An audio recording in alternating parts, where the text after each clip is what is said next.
parti. Bonsoir à tout le monde. Est-ce que vous m'entendez? Oui, ça a l'air de fonctionner.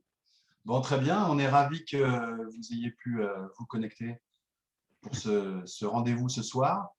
Il y a probablement encore quelques personnes qui essayent de se connecter. Il est 20h33. Bon, je pense qu'elles vont nous rejoindre assez rapidement. Je vous propose de commencer sans plus attendre. Alors, tout d'abord, on souhaitait s'excuser puisque dans la publicité de cette rencontre, il y avait l'idée que ce serait diffusé sur YouTube, mais malheureusement, ça ne pourra pas être le cas ce soir. Voilà. Donc, cette réunion Zoom est diffusée en live sur Facebook, mais malheureusement, en tout cas pour ce soir, YouTube ne sera pas disponible. Donc, voilà pour ces excuses. Donc, on débute ce soir, jeudi, un cycle de conférences débats sur la démocratie directe. Alors, un cycle de conférences débats, puisque nous sommes réunis ce soir avec Étienne, qui sera notre intervenant ce soir. Et il y aura également une autre rencontre comme celle-ci jeudi prochain, jeudi donc 29 à 20h30. Donc, avec le même principe, vous pourrez nous envoyer un message à l'adresse contact@a-mail.fr, donc l'adresse de l'association AMEL, sur laquelle je dirai un mot dans un instant. Donc voilà, l'idée c'est d'avoir un cycle de conférences avec ces deux premiers rendez-vous sur la démocratie directe. Alors je vais dire un petit mot de AMEL, qui est à l'initiative de ce cycle de conférences débats. AMEL est une association qui a été créée sur Montauban fin 2020, créée par un collectif de citoyens qui sont engagés pour promouvoir le municipalisme et la participation active de tous les citoyens à la vie de la cité, de tous les habitants pour participer à la vie de la cité. On est parti d'un constat qui est assez malheureusement largement partagé maintenant, celui du désintérêt de nombreux concitoyens pour la vie politique, pour ce qui est souvent un spectacle politique également, avec une véritable crise de la démocratie. Par ailleurs, on note aussi qu'un certain nombre de citoyens souhaitent prendre une part beaucoup plus importante dans les décisions. Donc, c'est à la charnière de ces deux constats qu'il nous a semblé opportun de ne pas attendre plus et de commencer une première action pour notre association autour de la démocratie directe. Donc, c'est pour ça qu'on ouvre ce soir ce cycle de deux conférences débats. Donc, pour présenter la première intervention de ce soir, ce sera Étienne qui est à mes côtés, qui est professeur d'histoire et également membre cofondateur de l'association AMEL, comme moi-même. Et il va nous parler ce soir d'Athènes, réinventer la démocratie directe d'Athènes à aujourd'hui, avec deux questions qui vont nous guider. En quoi peut-on parler d'une démocratie directe à Athènes? Et peut-on faire un parallèle avec les situations de la démocratie de nos jours? Donc, la présentation d'Étienne sera vouée à nous donner un cadre et un certain contexte historique. Et puis, partant de là, eh bien, nous ouvrirons le débat avec à la fois les intervenants qui sont là ce soir en visioconférence et puis les internautes qui sont en direct sur les réseaux sociaux. Donc ça, c'est pour ce soir, Athènes. Et jeudi prochain, jeudi 29 avril, deuxième conférence qui s'intitule « Les étapes possibles d'un passage à la démocratie directe aujourd'hui ». Donc, une présentation par Annick Stevens, qui est là parmi nous ce soir, et on la remercie, qui est professeure de philosophie en université populaire, qui est engagée pour le municipalisme libertaire et qui connaît donc très bien ce sujet. Elle sera également jeudi prochain avec Claude Kaiser, qui nous fera le plaisir d'être là, qui est maire d'une commune en expérimentation de démocratie directe, donc une petite commune dans la Meuse qui, je dirais, met les mains à la pâte maintenant, actuellement, et qui pourra donc nous faire bénéficier de cette expérience, des difficultés qu'il peut rencontrer, mais aussi des réussites. Donc ça, ce sera jeudi prochain. Donc n'hésitez pas pour jeudi prochain à diffuser l'information. Et puis, si vous le souhaitez ou d'autres souhaitent nous rejoindre, un petit message à l'adresse de l'association AMEL. Et puis, nous vous ferons suivre les liens pour participer, intervenir au débat. Alors, avant de laisser Étienne parler, peut-être quelques petites règles pour la communication, de manière à ce que ça se passe de manière assez agréable et fluide. Donc, j'ai posté dans le fil de discussion les quelques petites règles que je vais énoncer maintenant.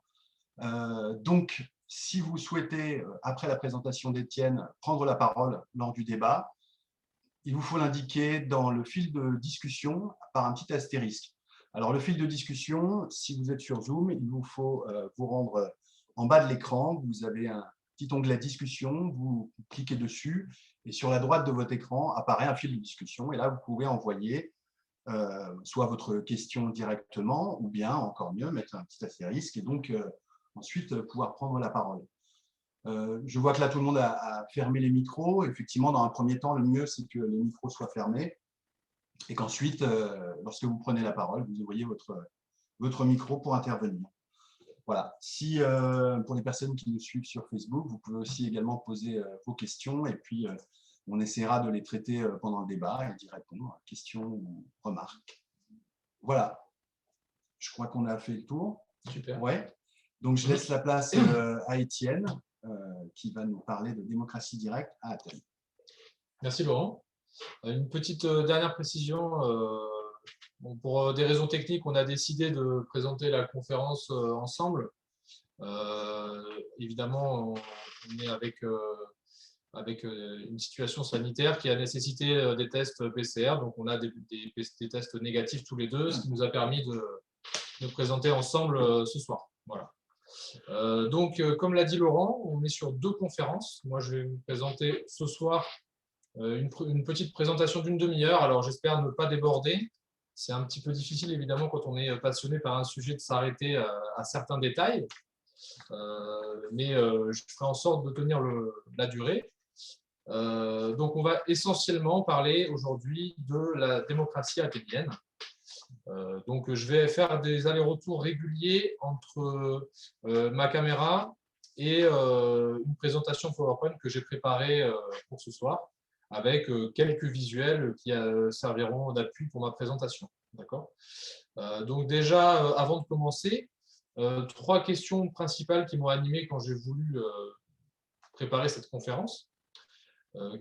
Que retenir de cette expérience démocratique qui a duré presque 200 ans ?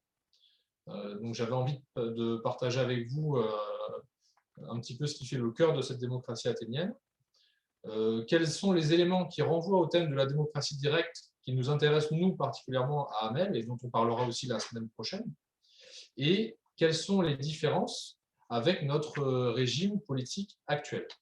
Voilà, donc je vais maintenant partager mon écran pour récapituler ces questions, et ensuite je vous proposerai une petite citation pour rentrer dans le vif du sujet, pour avoir une définition assez simple de ce que c'est la démocratie directe. Alors, je partage mon écran. Donc, je récapitule. Donc, si jamais vous avez une petite mosaïque à la droite du plein écran qui vous gêne, vous pouvez la réduire pour être sûr de voir toutes les choses qui sont écrites à l'écran. Donc, on va balayer à peu près 200 ans d'histoire et on va comprendre qu'est-ce qui fait d'Athènes une démocratie directe, et ça va nous permettre d'éclairer d'une autre manière notre régime actuel.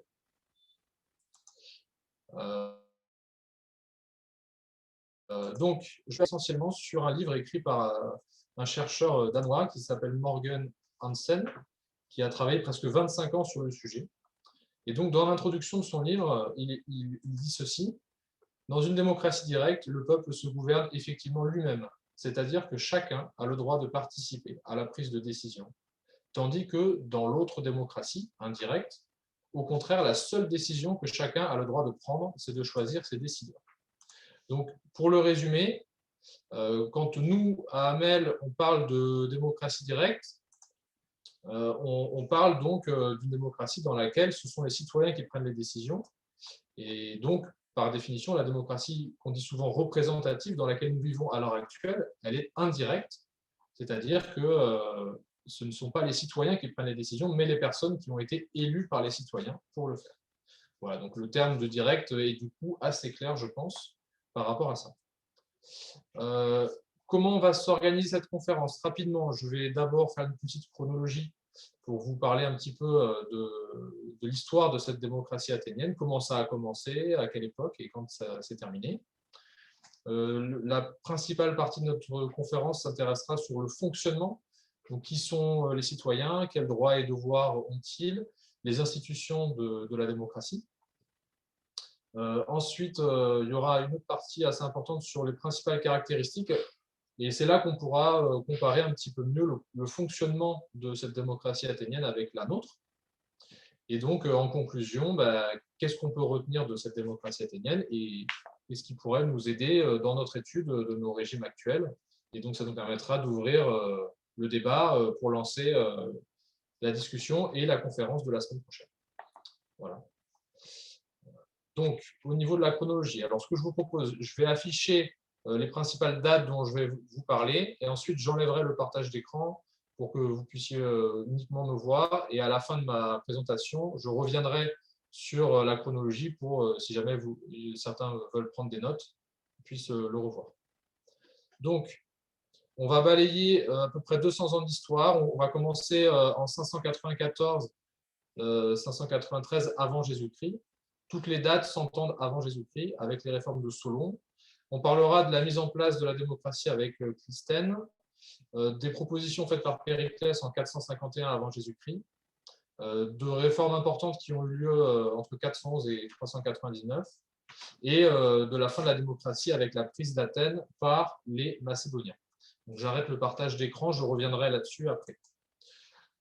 Donc, pour les débuts de la démocratie. Alors, avant que la démocratie soit mise en place à Athènes, Athènes était un régime qu'on pourrait qualifier d'aristocratique. La ville était, la cité était dirigée par les grandes familles, les plus riches, qui avaient voix au chapitre et étaient les seuls dépositaires de la loi. L'ensemble des citoyens n'avaient pas vraiment grand-chose à dire. Et en fait, il y a eu plusieurs crises sociales, notamment sur le plan de la possession des terres. Et il y avait pas mal de petits paysans qui étaient très, très endettés et certains étaient même obligés de se faire esclaves pour dette. Et donc, il y a eu pas mal de révoltes sociales qui grondaient. Et donc, devant ces tensions, plusieurs expériences ont été tentées pour essayer de trouver un compromis. Et la principale, c'est ce qu'on a appelé les réformes de Solon en 594-593 avant Jésus-Christ. Donc Solon va en fait établir un régime de cens, C-E-N-S, donc c'est-à-dire que les citoyens qui dépassent une certaine fortune, une certaine richesse personnelle sont habilités à devenir des magistrats, et donc ça n'est plus réservé uniquement aux aristocrates. Donc on va ouvrir la citoyenneté à des personnes qui ne sont pas forcément des descendants de grandes familles, mais des citoyens qui, par leur richesse, sont reconnus comme étant aptes à être magistrats. À la même époque, Solon va créer l'élier, qui est le tribunal populaire, et il va aussi doter la cité d'Athènes d'un premier code de loi qui va essentiellement constituer en des lois pénales, des lois privées, du droit privé et du droit pénal. Il n'y va pas y avoir de constitution à proprement parler. Alors, ça ne va pas forcément régler le problème, il va y avoir d'autres intermèdes, dont une tyrannie, pour essayer de régler les problèmes qui continuent de se poser. Et devant ces problèmes, une faction oligarchique finit par prendre le pouvoir, et avec à sa tête un leader qui s'appelle Clisthène.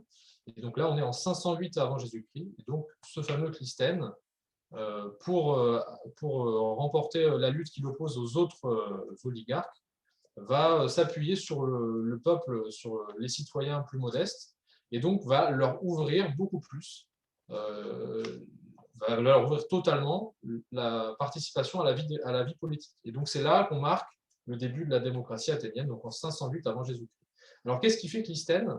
Il va tout simplement faire un premier découpage administratif du territoire athénien, et il va le diviser en 139 thèmes, Et ces DEM, en fait, c'est une unité territoriale très petite. C'est là où les gens vivent, se croisent, se rassemblent. Donc, c'est souvent des petits villages, des zones côtières autour de petits ports. Et donc, ces 139 DEM vont eux-mêmes être regroupés en 30 circonscriptions. Et ces 30 circonscriptions vont être réparties en 10 tribus. Et donc, ces 10 tribus vont servir d'unité de base ensuite pour toutes les sélections, pour les différentes magistratures, les tirages au sort, etc. Donc, en fait, il fait une révolution qui est comparable à ce qu'on a connu en France en 1789 avec la création des départements, si vous voulez. Ça redessine complètement la géographie politique du territoire et les gens vont maintenant interagir politiquement, non pas par des liens de clientèle ou familiaux, mais en fonction de là où ils habitent et donc des gens qu'ils côtoient au quotidien et donc avec lesquels ils échangent. Clisthène ne va pas s'arrêter en si bon chemin, il va en plus ouvrir totalement l'Assemblée du peuple à tous les citoyens et il va créer un conseil des 500 qu'on appelle aussi la boulée qui va avoir pour charge de préparer les réunions de l'Assemblée du peuple pour qu'elles se passent du mieux possible. Et en dernier lieu, il donne le pouvoir à l'Assemblée de se réunir pour décider de l'exil, donc on appelle ça l'ostracisme, d'un citoyen qui aurait été jugé comme beaucoup trop dangereux pour la démocratie. Voilà. Donc ça, c'est vraiment le point de départ de la démocratie et une grande partie des institutions mises en place par Clisthène va perdurer pendant toute l'histoire de la démocratie athénienne. Cette démocratie va donc s'installer progressivement. Alors là, je fais une petite parenthèse, ça paraît simple dit comme ça, mais évidemment, la démocratie athénienne, elle ne se met pas en place du jour au lendemain sous Clisthène. Il y a d'autres choses qui vont s'ajouter petit à petit. C'est un régime qui va évoluer et on aura l'occasion d'en reparler après. Plus tard, en 451 avant Jésus-Christ, sous l'impulsion d'un homme politique influent dont vous avez sans doute entendu parler, qui s'appelait Périclès, qui va soumettre des propositions à l'Assemblée du peuple, les Athéniens vont mettre en place, pour inciter le plus grand nombre de citoyens, y compris les plus pauvres, à participer aux institutions, un salaire qu'ils vont appeler le mistos, qui sera versé aux jurés des tribunaux populaires, qui seront tirés au sort pour la journée, et aux membres du Conseil des 500, donc de la boulée, qui prépare le travail de l'Assemblée. L'idée derrière ce mistos, c'est de permettre aux citoyens qui le souhaitent de participer sans mettre en danger leur survie, puisque pour beaucoup de citoyens modestes, perdre une journée de travail pour participer à l'Assemblée ou à une réunion du Conseil, c'est perdre un moyen de subsistance. Donc c'est un moyen d'augmenter la participation. Et Périclès va être aussi à l'origine d'une loi très importante qui va avoir pour objectif de limiter l'accès à la citoyenneté. Et ça, on aura l'occasion d'en reparler quand on parlera des citoyens, qui sont-ils, leurs droits et leurs devoirs. Voilà. Donc, Périclès est resté dans l'histoire puisque dans les sources, on parle beaucoup de lui. C'est un des personnages du 5e siècle dont on parle le plus. Même si ce n'est pas comparable à un président ou un premier ministre, c'est quelqu'un qui était orateur, qui s'exprimait devant l'Assemblée, et donc c'est sur ces propositions qu'on a mis en place ces mesures. En 411 et en 404, il va y avoir 2 tentatives de renversement de la démocratie par des oligarques, et en réponse, il va y avoir une réforme des lois qui datait de l'époque de Solon notamment, et donc les Athéniens vont réviser à fond leur code de loi et changer leur constitution pour rétablir la démocratie, en mettant en place une distinction nette entre les lois, donc des textes à caractère généraux qui concernent tout le monde et qui ont une durée illimitée, et les décrets qui sont des décisions ponctuelles qui peuvent parfois désigner une seule personne avec un temps limité. À partir de là, l'Assemblée du peuple ne sera plus en charge que des décrets et non plus des lois. Mais ça, j'y reviendrai quand je parlerai de l'Assemblée du peuple. Qu'est-ce qui se passe ensuite? Pendant le IVe siècle, la démocratie athénienne devient de plus en plus se complexifie, s'organise de mieux en mieux. Le mistos, le salaire dont j'ai parlé, est étendu à l'Assemblée du peuple. Et cette démocratie va se retrouver en but à d'autres résistance extérieure. Donc, pendant la guerre du Péloponnèse, entre 430 et 404, c'était contre la cité de Sparte et ses alliés. Et plus tard, au milieu du IVe siècle, les Grecs vont être opposés au royaume de Macédoine, qui malheureusement va finir par les battre. Et au final, en 322, le royaume de Macédoine prend la cité d'Athènes, et les Macédoniens, pour asseoir leur domination, mettent fin à la démocratie et mettent en place un régime de nature oligarchique qui va perdurer ensuite à Athènes jusqu'à l'Empire romain. Et donc, ce sera la fin de la démocratie. Je suis beaucoup trop lent, me dit-on, donc je vais accélérer. Je repartage ma présentation. Donc, voilà pour la chronologie. Donc, les réformes de Solon, la réforme de Clisthène qui mettent en place la démocratie, les propositions de Périclès, les réformes des codifications, et enfin la démocratie qui se termine en 322. Ensuite, donc, on retient que la démocratie n'est pas un régime figé. Athènes passe d'un régime aristocratique à un régime oligarchique et enfin à un régime démocratique. La démocratie, on le verra, est plutôt radicale au 5e siècle et modérée au 4e. On a des résistances qui sont nombreuses avec des grandes familles qui avaient le pouvoir auparavant, des intellectuels comme Platon et Aristote qui sont assez critiques envers la démocratie, et surtout extérieurs avec d'autres cités comme Sparte et des royaumes comme le royaume de Macédoine. Alors, j'en viens à la deuxième partie de ma conférence. La citoyenneté à Athènes. Qui sont les citoyens? Alors, je vous propose un petit visuel qui permet d'avoir une idée de la répartition de la population d'Athènes entre citoyens et les autres. Donc, en bas de la pyramide, vous voyez ceux qui ne sont pas libres, donc les esclaves. Ensuite, on a ceux qui sont libres, mais parmi eux, les femmes et enfants de citoyens et les métèques n'ont pas accès à la vie politique, n'ont pas de droit politique. Et donc, tout en haut, on trouve les citoyens. Alors, je vous mets en garde contre les chiffres. Évidemment, sur 200 ans d'histoire politique, le nombre de citoyens et des autres proportions de la population a évolué. Ça n'est pas resté figé pendant 2 siècles. Alors, les citoyens, en moyenne, on estime qu'ils ont représenté 10% de la population. Qui sont-ils? Ce sont des hommes, fils de citoyens athéniens. Ils doivent avoir plus de 18 ans. Ils doivent avoir fait une sorte de service militaire de 2 ans, qu'on appelle l'éphébie. Et à partir de 451, donc les propositions de Périclès dont j'ai parlé, ils doivent, en plus d'être issus d'un père athénien, issus d'une mère qui est elle-même fille de citoyen athénien. Pardon, je me suis un peu emballé. Du coup, cette réforme de la citoyenneté, elle a pour objectif de limiter le corps citoyen, puisque à l'époque, les Athéniens sont presque 60 000 citoyens. Et comme ils viennent de mettre en place des salaires pour ceux qui participent aux institutions, ils essaient de limiter un peu cette citoyenneté.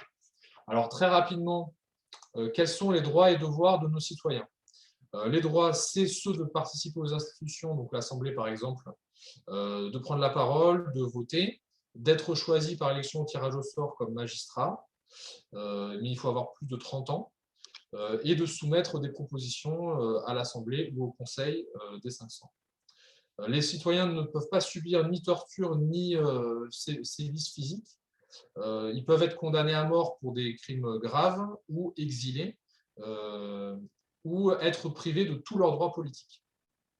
Et enfin, les citoyens athéniens, donc les hommes athéniens, ont un privilège économique notoire. Ils sont les seuls à pouvoir être propriétaires terriens. Quels sont leurs devoirs? Ils sont assez limités entre guillemets par rapport à la notion de devoir qu'on a aujourd'hui.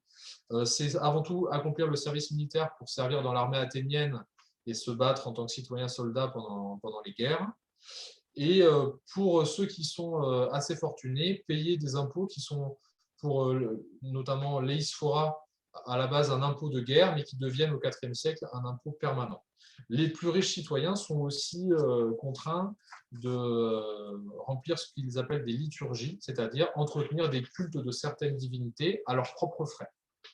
Voilà pour les droits et devoirs des citoyens. J'en viens maintenant au cœur de mon propos, c'est-à-dire les institutions athéniennes.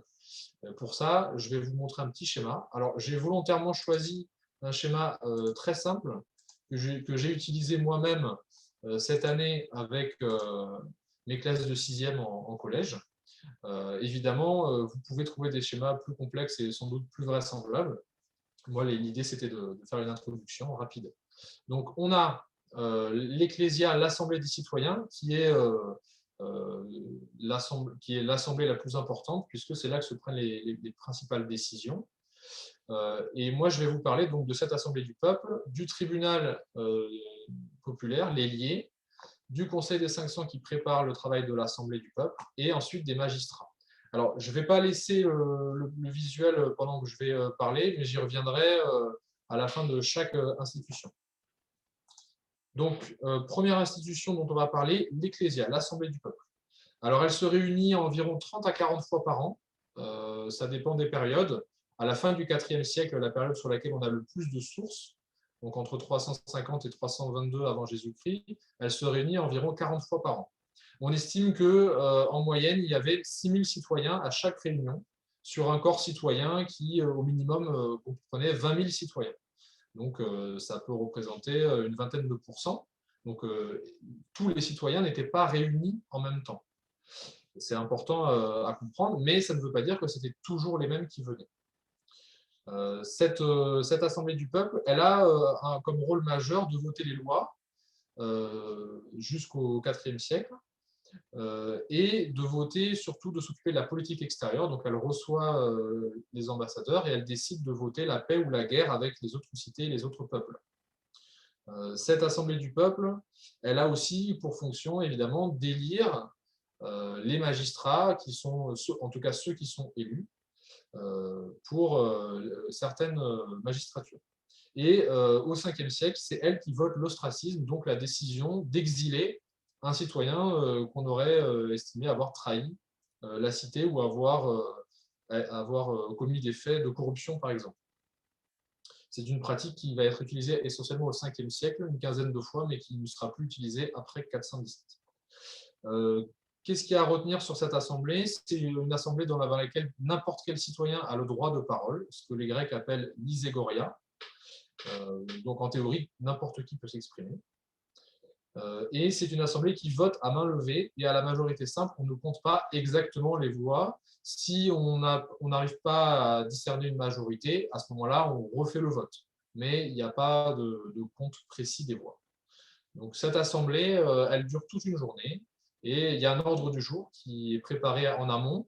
Donc souvent, on va voter assez rapidement sur des décrets déjà préparés et parfois, s'il y a une proposition d'un orateur, il va y avoir un débat. Mais ça va évidemment pas être un débat entre tous les citoyens, mais entre des orateurs qui vont se succéder devant l'Assemblée. Voilà. Je suis désolé, je ne peux pas rester plus longtemps sur l'Assemblée, je suis obligé d'aller un peu plus vite. Ensuite, la deuxième institution dont je voulais vous parler, c'est le Conseil des 500. Alors, si je reviens sur ma petite présentation, donc le Conseil des 500, c'est ce qu'on appelle aussi la boulée. C'est un conseil de 500 citoyens qui sont tirés au sort sur la base du volontariat. C'est des personnes qui ont candidaté pour le tirage au sort et qui ont au moins 30 ans. Et les Athéniens ont décidé qu'on ne pouvait pas être plus de 2 fois dans sa vie membre de ce conseil. On l'était pour 1 an et maximum 2 fois dans sa vie. Donc, il y avait une idée de rotation dont on reparlera après. Ce conseil a un rôle très important puisque c'est lui qui va préparer les réunions de l'Assemblée et donc il va recevoir en amont, par exemple, les ambassadeurs qu'il va autoriser à aller devant l'Assemblée pour présenter la position d'autres cités dans le cadre, par exemple, d'un traité de paix ou d'une déclaration de guerre ou de traité d'alliance. C'est aussi ce conseil qui reçoit les propositions des citoyens pour des décrets ou des lois et qui décide ou pas de les présenter à l'Assemblée du peuple. Pour gérer les nombreuses tâches dont ce conseil était chargé, puisqu'il y avait aussi des tâches importantes au niveau du budget de la cité, au niveau de certaines dépenses, les membres du conseil vont se répartir le travail entre différentes commissions au cours de leur mandat annuel. C'est un conseil qui se réunit assez souvent. On estime qu'il se réunissait en moyenne 275 jours par an. Donc des réunions qui duraient à peu près toute la journée. Qu'est-ce que je peux vous dire d'autre sur la boulée? C'était dirigé à tour de rôle par une fraction du conseil. Les 500 citoyens étaient issus des 10 tribus, donc il y avait 50 citoyens par tribu, Et donc, chaque tribu dirigeait le conseil pendant 1/10 de l'année. On appelait ça une prytannie. Donc, ça tournait et tous les jours, on tirait au sort parmi ces prytanes, parmi ces 50 bouleutes, ces 50 conseillers, on tirait au sort celui qui allait diriger le conseil pour la journée. Donc, quelqu'un qui était dans cette position, il pouvait dire, une fois dans ma vie, j'ai été tiré au sort, président de la boulée, donc j'ai eu un rôle important dans la cité. Voilà. Donc voilà pour le conseil qui est en lien, donc, comme vous avez pu comprendre, très important avec l'Assemblée puisqu'il va préparer ces réunions et permettre au peuple de prendre des décisions de manière efficace. Il va aussi avoir un rôle d'interface important avec les autres magistrats. Maintenant, on peut se poser une question, c'est l'Assemblée du peuple, ok, elle décide, mais si jamais il y a un orateur qui raconte de belles choses, qui arrive à convaincre l'ensemble des citoyens présents ce jour-là de voter pour sa proposition, qu'est-ce qui se passe si il y a des autres citoyens qui ne sont pas d'accord? Et c'est là qu'on arrive à une autre institution très importante qui était l'ailier, le tribunal des citoyens. Et en fait, le mot tribunal peut nous tromper, parce que ce n'était pas un tribunal au sens où on l'entend aujourd'hui, c'était un tribunal devant lequel on pouvait accuser des citoyens d'avoir proposé des lois ou des décisions qui soient contraires aux intérêts de la cité. Donc en fait, il gérait principalement des affaires politiques. Si je veux caricaturer un peu ça, on peut dire que c'est une forme de justice administrative, c'est-à-dire qu'après coup, on pouvait revenir sur une décision prise par l'Assemblée pour pouvoir empêcher une décision qui paraîtrait trop impactante ou trop négative pour l'ensemble de la cité. Ce tribunal, comment il fonctionnait? Au début de l'année, on tirait au sort 6000 jurés potentiels, et tous les jours, tous les matins, en fonction des affaires à juger, on tirait au sort le nombre de jurés nécessaires pour les différentes affaires. Donc, si c'était des affaires qui concernaient le droit privé, puisque c'était une cour d'appel aussi, on constituait des jurys de 201 à 401 jurés. Mais si c'était des affaires pour accuser quelqu'un d'avoir fait une proposition négative, par exemple, au niveau politique, là, on pouvait avoir des jurés qui montaient à 501, 1001, voire 1501 personnes. Et on a même la trace d'un jugement où il y avait l'ensemble des jurés, 6000 jurés qui ont jugé une affaire. Donc c'était vraiment quelque chose de très important qui fonctionnait très régulièrement. Et chose importante à retenir, c'était les citoyens en personne qui venaient devant le tribunal. Donc, ils accusaient en leur nom propre un citoyen en son nom propre, puisque c'était cette personne qui, en son nom propre, avait fait une proposition à l'Assemblée. Le tribunal écoutait les deux parties, l'accusation et la défense, qui se défendaient eux-mêmes ou qui accusaient eux-mêmes. Et à la fin, les jurés ne délibéraient pas. Ils votaient à bulletin secret directement pour déterminer si l'accusé était coupable ou non. Évidemment, il y avait des garde-fous pour éviter qu'on accuse à tort et à travers.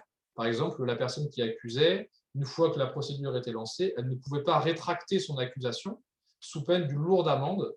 Et si, à l'issue du procès, elle perdait le procès avec une majorité écrasante, elle pouvait également être condamnée à une lourde amende. C'était pour dissuader les gens de lancer des poursuites à tort et à travers. Donc, c'est quelque chose d'important à retenir, c'est que dans cette démocratie athénienne, il y avait des contre-pouvoirs, il y avait des balances qui faisaient que le système pouvait être parfois assez complexe. Mais le but était d'éviter une dérive personnelle, une dérive tyrannique qui mettent en danger la démocratie. Ce tribunal de l'Élie a donc une fonction très importante puisque au IVe siècle en particulier, il va servir d'une forme de contre-pouvoir à l'Assemblée du peuple et va modérer la démocratie. C'est pour ça qu'on dit parfois qu'au Ve siècle, où l'Assemblée avait plus de pouvoir, la démocratie était entre guillemets radicale, alors qu'au IVe siècle, quand l'Élie a eu plus de poids, il contrebalançait les décisions prises par l'Assemblée, et donc on avait une démocratie un peu moins entre guillemets radicale. Voilà pour l'ailier. Ensuite, pour terminer sur mon petit schéma, on arrive aux magistrats, qui sont donc les personnes qui en fait vont administrer, faire fonctionner la cité au quotidien. Alors sur mon petit schéma, j'ai cité les stratèges qui sont considérés comme les plus importants puisque c'est eux qui dirigeaient l'armée, mais il y en avait beaucoup plus. On estime qu'à Athènes, en moyenne, chaque année, on choisissait environ 700 magistrats, dont 600 étaient tirés au sort. À nouveau, il fallait avoir plus de 30 ans et on ne pouvait jamais refaire une même magistrature. Donc, c'était une fois dans sa vie pendant un an sur la base du volontariat pour un tirage au sort. Et ces magistrats, c'était des personnes qui travaillaient en groupe. Il n'y avait jamais un magistrat seul, c'était quelque chose de collégial. Et donc, ces magistrats avaient des fonctions administratives. Alors, je peux vous donner des exemples. Parmi des magistrats tirés au sort, il y avait par exemple des fonctionnaires de police ou de voirie, des gens chargés de l'inspection des bâtiments publics, du service des eaux, des affaires culturelles, des commissaires au grain, des choses comme ça. Donc, des choses très pratiques, très techniques et très, très ciblées dans le fonctionnement de la cité pour limiter le pouvoir de ces magistrats. Alors, il y a deux exceptions. Les archontes, qui étaient les plus anciens magistrats, qui ont perdu un peu de leur pouvoir, qui était une sorte de cour de justice qui s'occupait des homicides. On aura peut-être l'occasion de revenir après dans la discussion. Et surtout, les stratèges, qui étaient parmi les quelques magistrats à être élus par l'Assemblée du peuple. Alors, les stratèges, ils étaient élus un an. Pour diriger l'armée, ils étaient 10, donc un par tribu, et ils pouvaient être réélus. Donc Périclès, par exemple, a été élu stratège 15 fois d'affilée. Donc pendant 15 ans, il était stratège, il était membre du collège de stratèges qui dirigeait l'armée athénienne. Donc c'était des personnes qui prenaient régulièrement la parole à l'Assemblée du peuple et avaient un poids politique assez important et qui pouvaient donc être choisis d'une année sur l'autre. Alors ces magistrats, ils étaient très contrôlés et en plus, que ce soit les stratèges ou les autres, quand ils prenaient leurs fonctions, ils devaient subir une procédure d'examen pour vérifier s'ils avaient de bonnes mœurs, s'il n'y avait pas eu de problème de corruption dans leurs précédentes affaires. Et en sortie de charge, ils avaient également une reddition de comptes pour vérifier qu'ils avaient bien rempli leur mission sans mettre en danger la vie de la cité. Donc c'était quelque chose de très contrôlé. Ce n'était pas du tout un mandat non impératif comme on le donne aujourd'hui à nos élus. Dans le cadre du mandat aujourd'hui, il y a très peu de procédures de contrôle pendant le mandat. Voilà pour les institutions athéniennes. Je suis désolé, je ne peux pas aller plus vite. En tout cas, plus dans le détail, on aura l'occasion avec les questions après de revenir sur certaines choses. Donc, voilà pour les institutions athéniennes. Alors, qu'est-ce qu'on peut retenir très rapidement de ce fonctionnement de la cité athénienne? Quelles étaient les principales caractéristiques de cette cité? Alors, j'ai divisé en trois catégories. Donc, la nature du régime. Donc, comme vous l'avez compris, c'était une démocratie d'assemblée. Donc, il y a une chose importante, c'est la rhétorique. Ceux qui prenaient la parole à l'Assemblée, rapidement, se sont avérés être des personnes qui savaient manier l'art de la parole et donc déclamer des discours devant l'Assemblée. On avait une minorité de personnes dans l'Assemblée qui prenaient la parole, faisaient des propositions, et une majorité qui écoutait et qui votait. Ensuite, comme je l'ai dit, il y a eu pas mal de garde-fous pour éviter que cette importance de la rhétorique donne une importance trop importante à ces personnages. Et donc, il y avait tout un tas de contrepoints institutionnels. Il n'y avait pas de parti politique au sens où on l'entend nous aujourd'hui.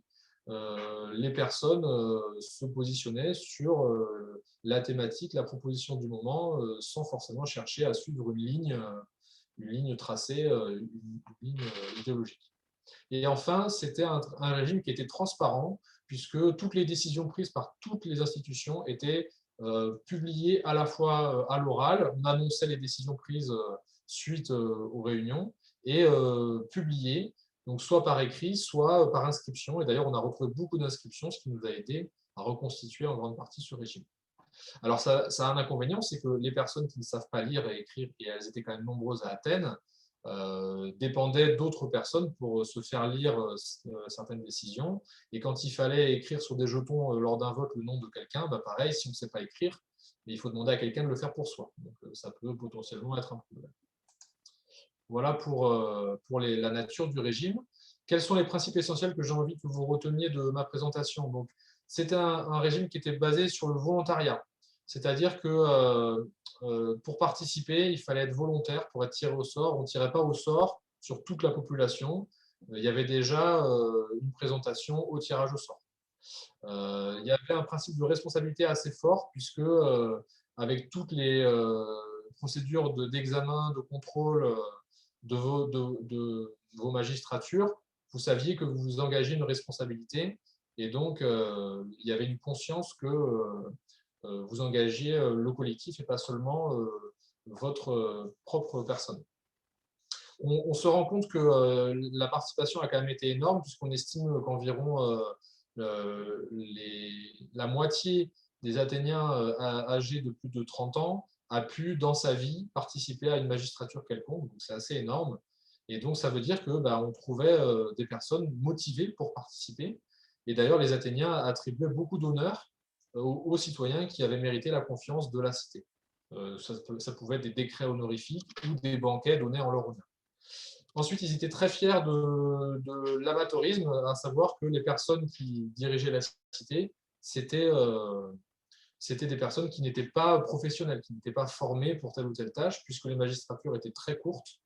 Et donc, c'était pas, ils cherchaient à ne pas mettre la cité dans les mains de quelques-uns qui savaient et les autres ne savaient pas. La collégialité, j'en ai parlé, les magistrats ne dirigeaient jamais seuls. Ils étaient toujours à plusieurs, et du coup, on empêchait qu'il y ait une personne qui puisse prendre l'ascendant sur les autres.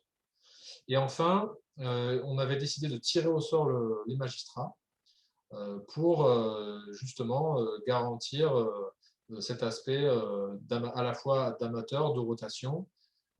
Et en fait, même si les Grecs ne connaissaient pas les calculs de probabilité, ils se sont rendus compte par l'expérience que le tirage au sort était aussi plus équitable, dans le sens où il donnait les mêmes chances à tous, en tout cas tous ceux qui étaient candidats au tirage au sort, de participer à la vie de la cité.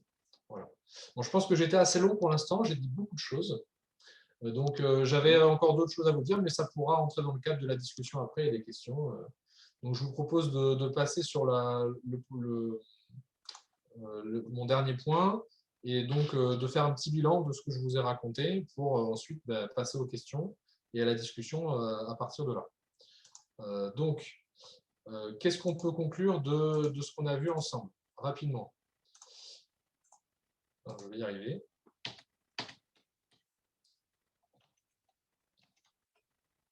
Hop, hop.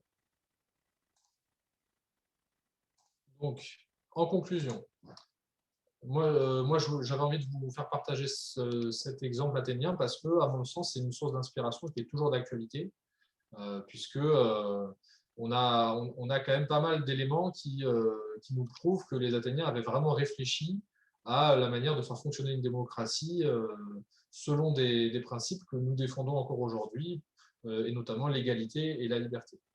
Le tirage au sort a souvent été considéré comme une impossibilité matérielle, notamment au moment des révolutions modernes, et c'était quelque chose qui était dit impossible au niveau des États-nations.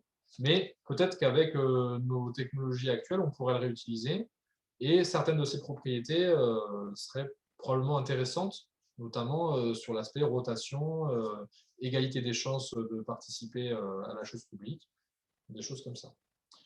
Et donc, en conclusion, cet exemple nous montre qu'une démocratie à une échelle assez réduite est tout à fait possible. Et moi, j'en suis convaincu encore plus avec les technologies actuelles.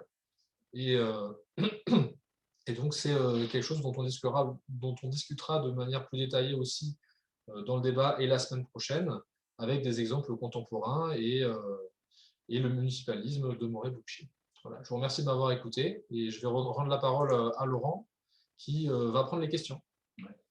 Merci Étienne, merci pour cette présentation qui a été assez riche et voilà, qui donne envie d'explorer encore plus ce monde de la Grèce antique, puisque ça nous sépare, on est assez éloigné, 2500 ans, c'est pas rien. Il y a certains éléments qui nous paraissent assez familiers, en tout cas il y avait déjà une réflexion extrêmement riche à cette époque. La question, elle est qu'est-ce qu'on garde de cela aujourd'hui? En tout cas, je pense que tout le monde ici aura pu avoir quelques éléments de réflexion. Le tirage au sort, par exemple, enfin, c'est un des éléments qui ressort beaucoup, mais voilà, donc on souhaiterait lancer la discussion sur que retenir de cette démocratie athénienne et qu'est-ce qui pourrait être mis à jour aujourd'hui, et puis nous servir justement à redynamiser la vie citoyenne, qui en a grandement besoin. Voilà. Donc, je ne sais pas si, donc pour prendre la parole, vous mettez un petit astérisque dans le fil de discussion. Et puis ensuite, il n'y a plus qu'à brancher le micro.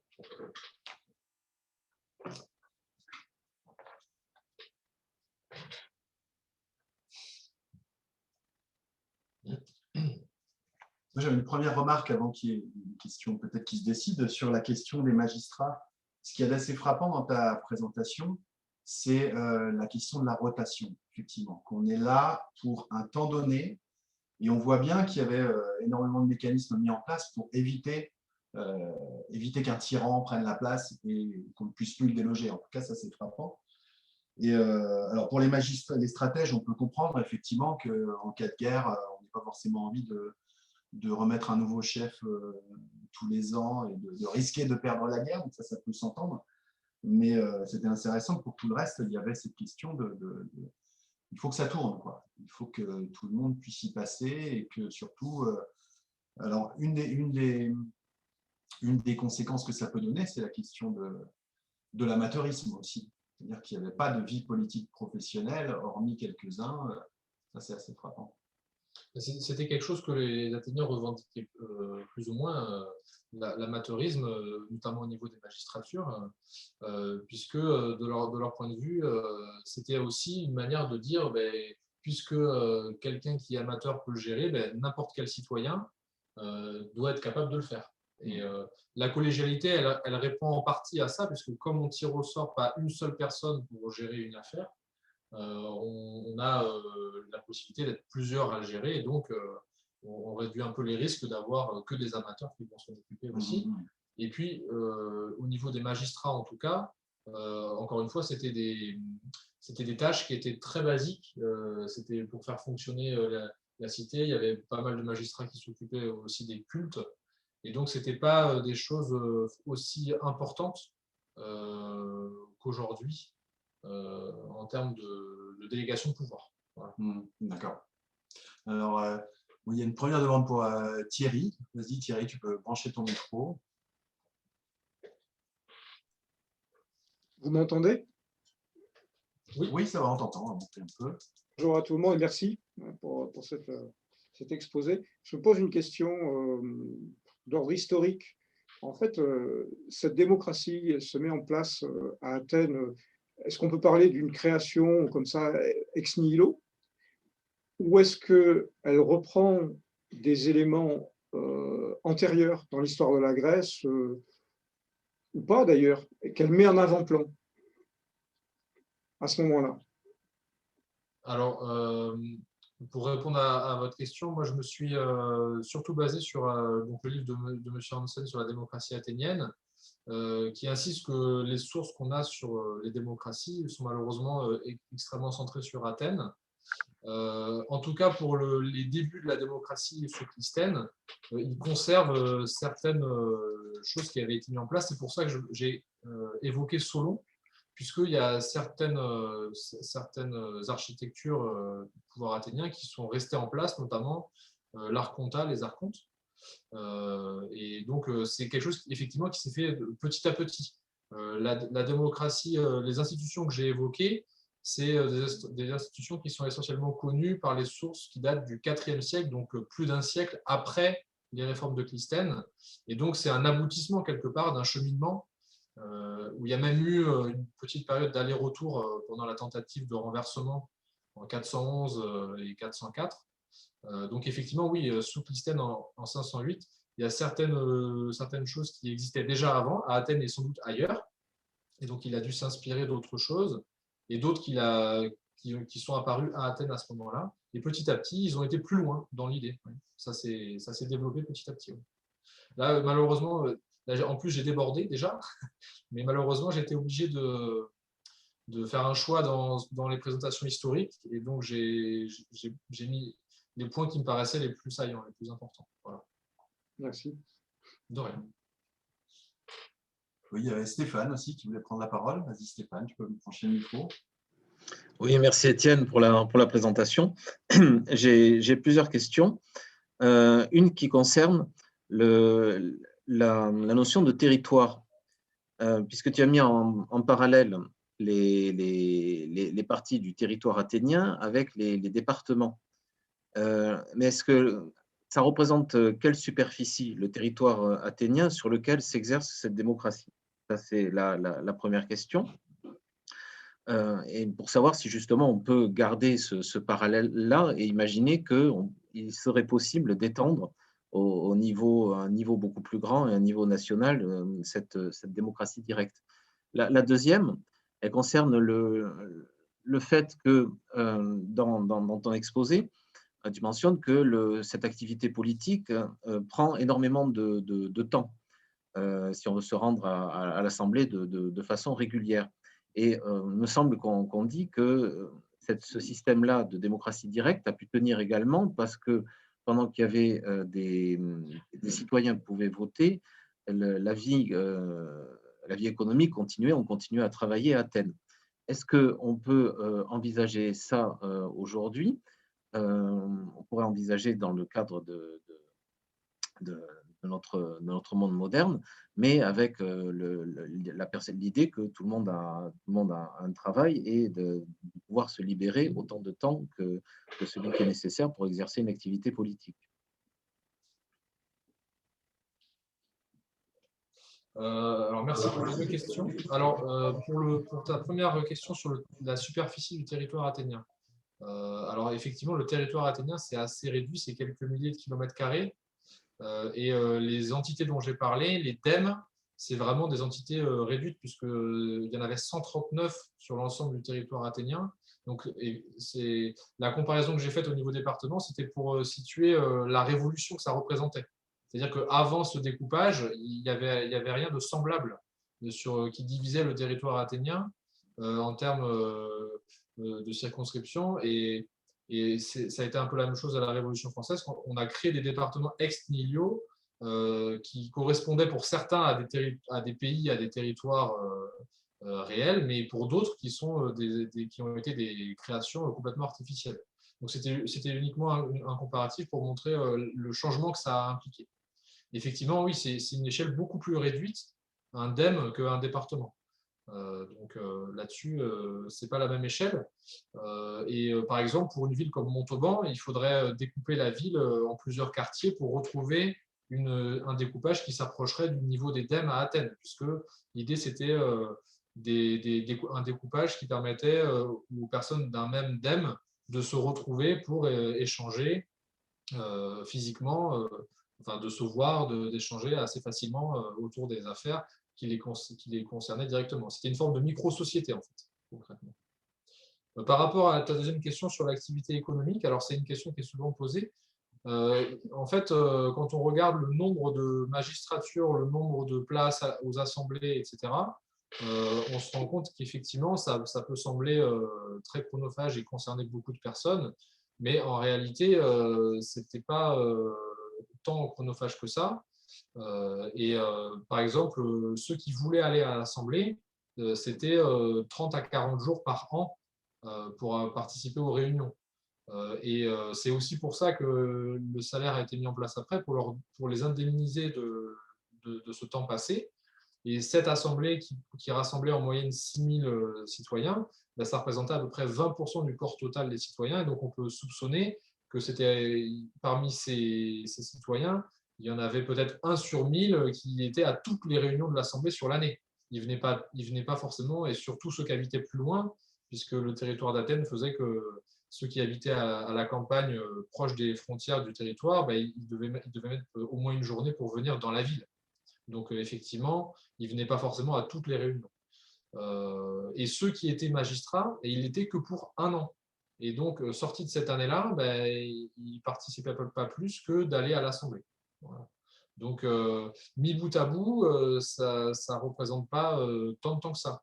Alors, évidemment, pour les plus aisés ou ceux qui voulaient y consacrer plus de temps et qui avaient les moyens d'avoir plus d'esclaves pour faire certains travaux à leur place, ça devait faciliter effectivement la vie démocratique. Mais je ne pense pas que c'était nécessaire à l'établissement de la démocratie, si c'était ça ta question. Est-ce que j'ai répondu ?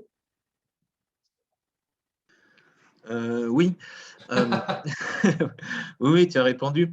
Mais par rapport à la possibilité de transférer tout ceci sur un système démocratique aujourd'hui, est-ce que tu penses que ce système qui fonctionne par cité ne peut s'appliquer qu'à une cité ou qui peut recevoir une plus grande envergure? Que dire, par exemple, de quelqu'un si on a des centres de décision politique et dans un plus grand territoire, ça voudrait dire également que quelqu'un en serait beaucoup plus éloigné, par exemple, ou la possibilité d'être plus éloigné. Ce que veut dire mettre en place des systèmes un peu différents, peut-être permis par la technologie, pour permettre une participation qui soit générale, quelle que soit l'étendue du territoire. De savoir ce que tu en pensais. C'est une question très intéressante et d'ailleurs, c'est une des questions qu'on se pose la plus dans notre association et on en parlera beaucoup, je pense, la semaine prochaine. En fait, l'idée du municipalisme, pour prendre cet exemple, c'est de renverser la perspective, c'est-à-dire que on part à nouveau de la base des citoyens, donc on doit d'abord réapprendre à fonctionner en petites entités, et ensuite ces petites entités vont se confédérer les unes avec les autres pour gérer les choses qui doivent être gérées à une échelle plus grande. Et à ce moment-là, il y aura une délégation non pas du haut vers le bas, mais du bas vers le haut pour pouvoir gérer des choses à une échelle plus importante. Donc le cadre de l'État-nation doit être repensé dans une perspective inverse. Mais je ne veux pas trop rentrer dans cette discussion-là parce que c'est quelque chose qu'on va sans doute beaucoup discuter la semaine prochaine. Ok, merci. En tout cas, c'est fort intéressant. Effectivement, la question de pouvoir se réunir en un lieu. Et bon, lorsqu'on voit Athènes, on sait que les lieux avaient une importance. Est-ce que la ville aussi n'était pas conçue pour être un lieu politique, finalement, un lieu de débat et je pense que ça, c'était en tout cas quelque chose qui était extrêmement important. Oui, la démocratie, c'est avant tout la discussion, le débat. Ça demande du temps, comme tu l'as souligné. Et donc, effectivement, plus on augmente l'échelle, et plus ça devient compliqué à organiser.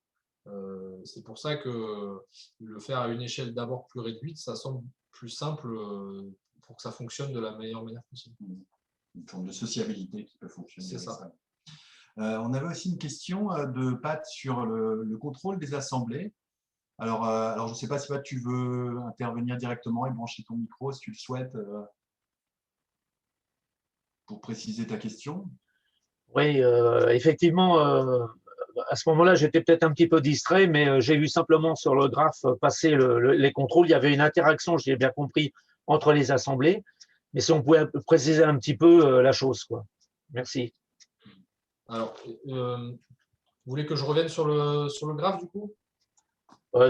Pourquoi pas, oui, oui. Alors, je vais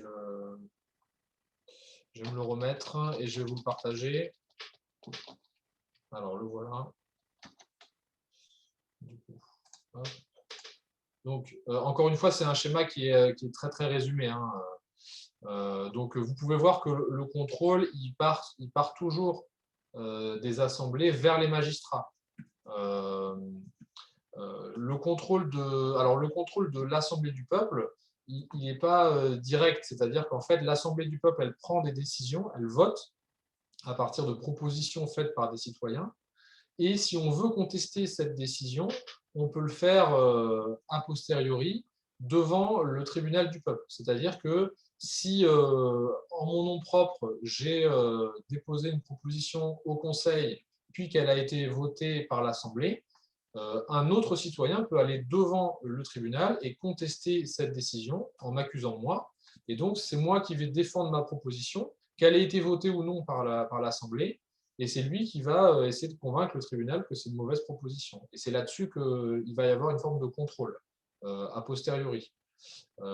L'ailier en soi assure un contrôle des magistrats, puisque pas l'ailier, la boulée, elle assure un contrôle des magistrats, puisque les magistrats doivent se présenter en début de mandat et en fin de mandat devant le Conseil pour vérifier que, avant de rentrer, ils aient tous les critères requis pour pouvoir exercer leur magistrature, et en sortie, qu'il n'est pas fauté pendant leur mandat. Voilà pour le contrôle.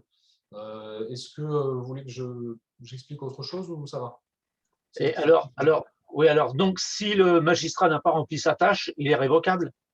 Oui, alors n'importe qui en fait peut aller devant les liés et intenter, donc ce qu'on appelle une esangélia, intenter une action contre le magistrat, soit au moment de l'entrée, de la procédure d'entrée, c'est-à-dire que quelqu'un dit attendez, cette personne elle a été devant la boulée, elle a montré telle ou telle chose qui ne me semble pas exacte, donc on empêche cette personne d'accéder à son mandat avant que le tribunal se soit assuré qu'elle coche toutes les cases entre guillemets, mais ça peut aussi être pendant l'exercice.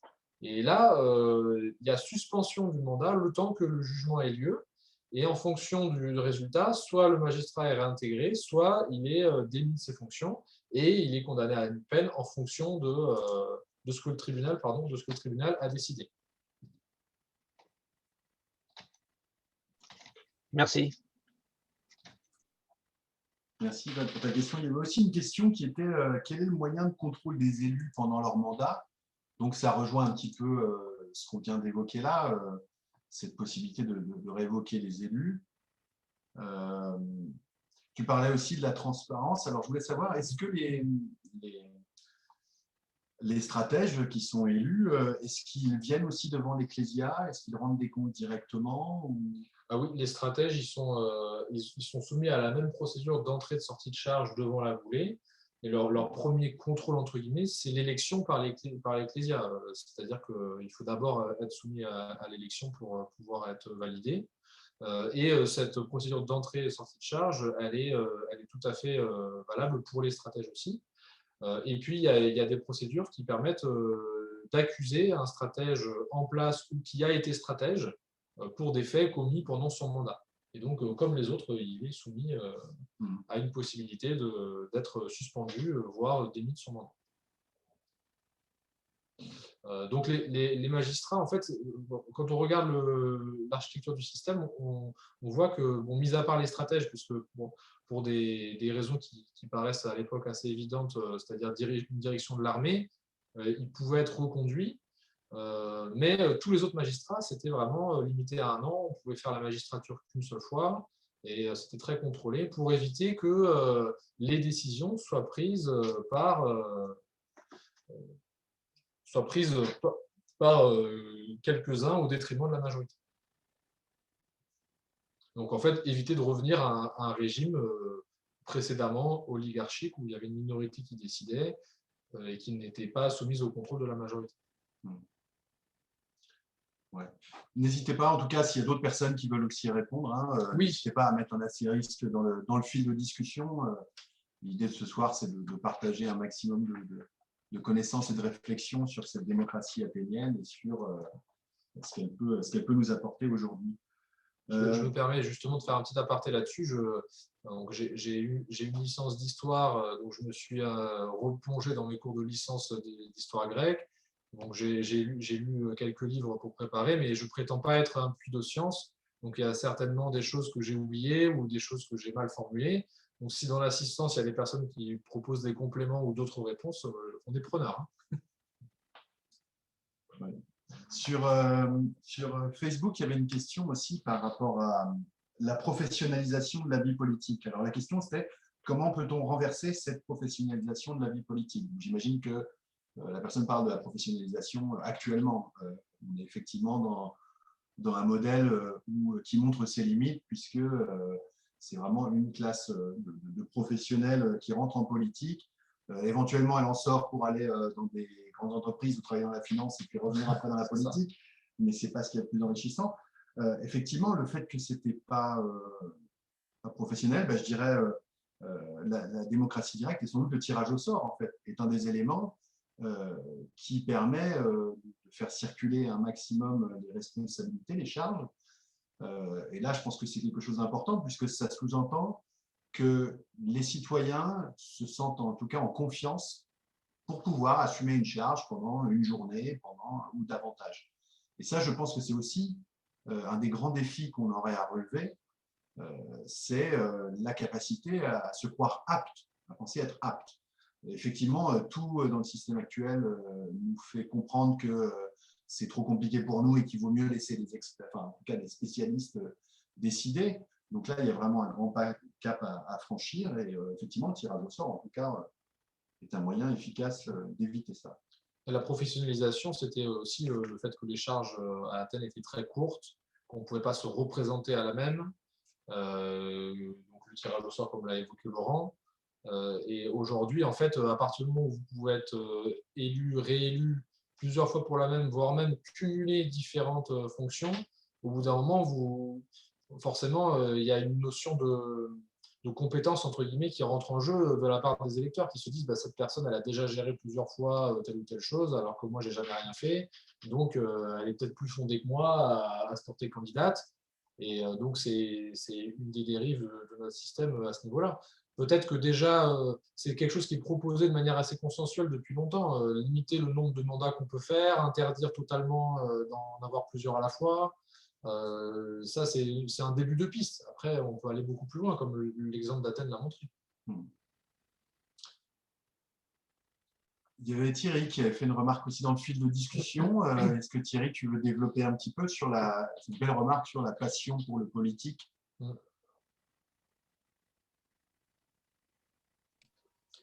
Je n'ai pas grand-chose à développer, sinon que de par le milieu que j'ai fréquenté beaucoup de gens passionnés pour diverses choses, et je me suis aperçu que ces gens-là avaient une famille, avaient un boulot qui n'avait pas forcément de rapport avec leur passion.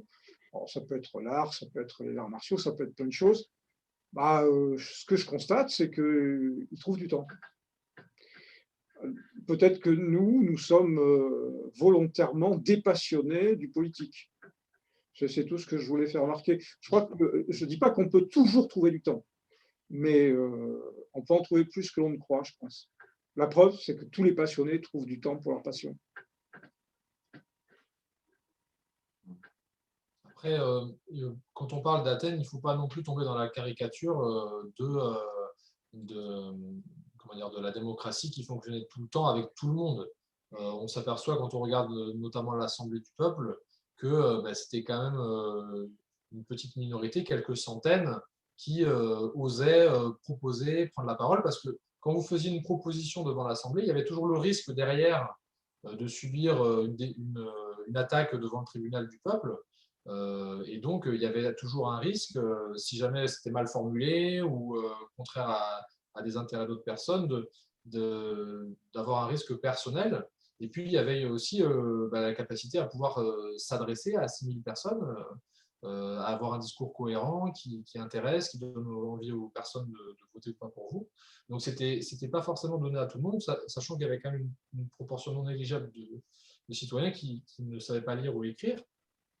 On a quand même une majorité de citoyens athéniens qui ne participaient pas du tout, ou qui participaient, mais juste pour voter et écouter ce qu'ils disaient. Donc, le point que j'ai retenu de ma lecture, alors peut-être que je fais fausse route, mais le point que j'ai retenu de ma lecture, c'est que le point central autour de l'Assemblée, c'était la possibilité, l'égale possibilité pour ceux qui le voulaient de s'y mettre. Et donc, il n'y avait pas d'empêchement à ceux qui voulaient tenter leur chance d'y aller. Et c'était organisé le plus possible pour que ce soit possible. Et Aristote le dit lui-même, l'idée qu'il y avait derrière ça, c'était que les Athéniens soient sachent autant gouverner que être gouvernés. Et donc, c'était la possibilité de faire les deux. La rotation, c'est aussi ça, c'est avoir une chance d'être dans sa vie, à un moment donné, un gouvernant, même un gouvernant lambda qui ne prend pas beaucoup de décisions, mais qui est quand même magistrat pour un an, et le reste de sa vie gouverner. Donc, ça permet de goûter un peu aux responsabilités collectives, quelque part. Oui, il y avait Stéphane qui voulait prendre la parole, dit Stéphane. Oui, c'était une question par rapport au caractère des mesures qui pouvaient être proposées et votées par l'Ecclésia. Donc, tu as mentionné les questions de la guerre et de la paix, l'ostracisme.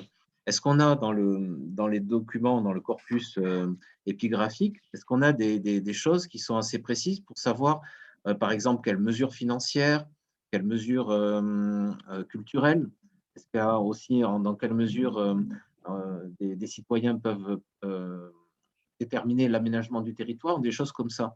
Est-ce qu'on a des choses précises pour savoir exactement ce sur quoi on pouvait voter au niveau d'Athènes? Alors, encore une fois, il y a une question de source qui est importante. C'est ce que rappelle Hansen dans son livre. On a quand même beaucoup plus de sources qui datent du IVe siècle et par rapport au Ve siècle, le rôle de l'Assemblée a pas mal changé. Donc, en fonction de la période de laquelle on parle, il n'y a pas la même chose. Premier point.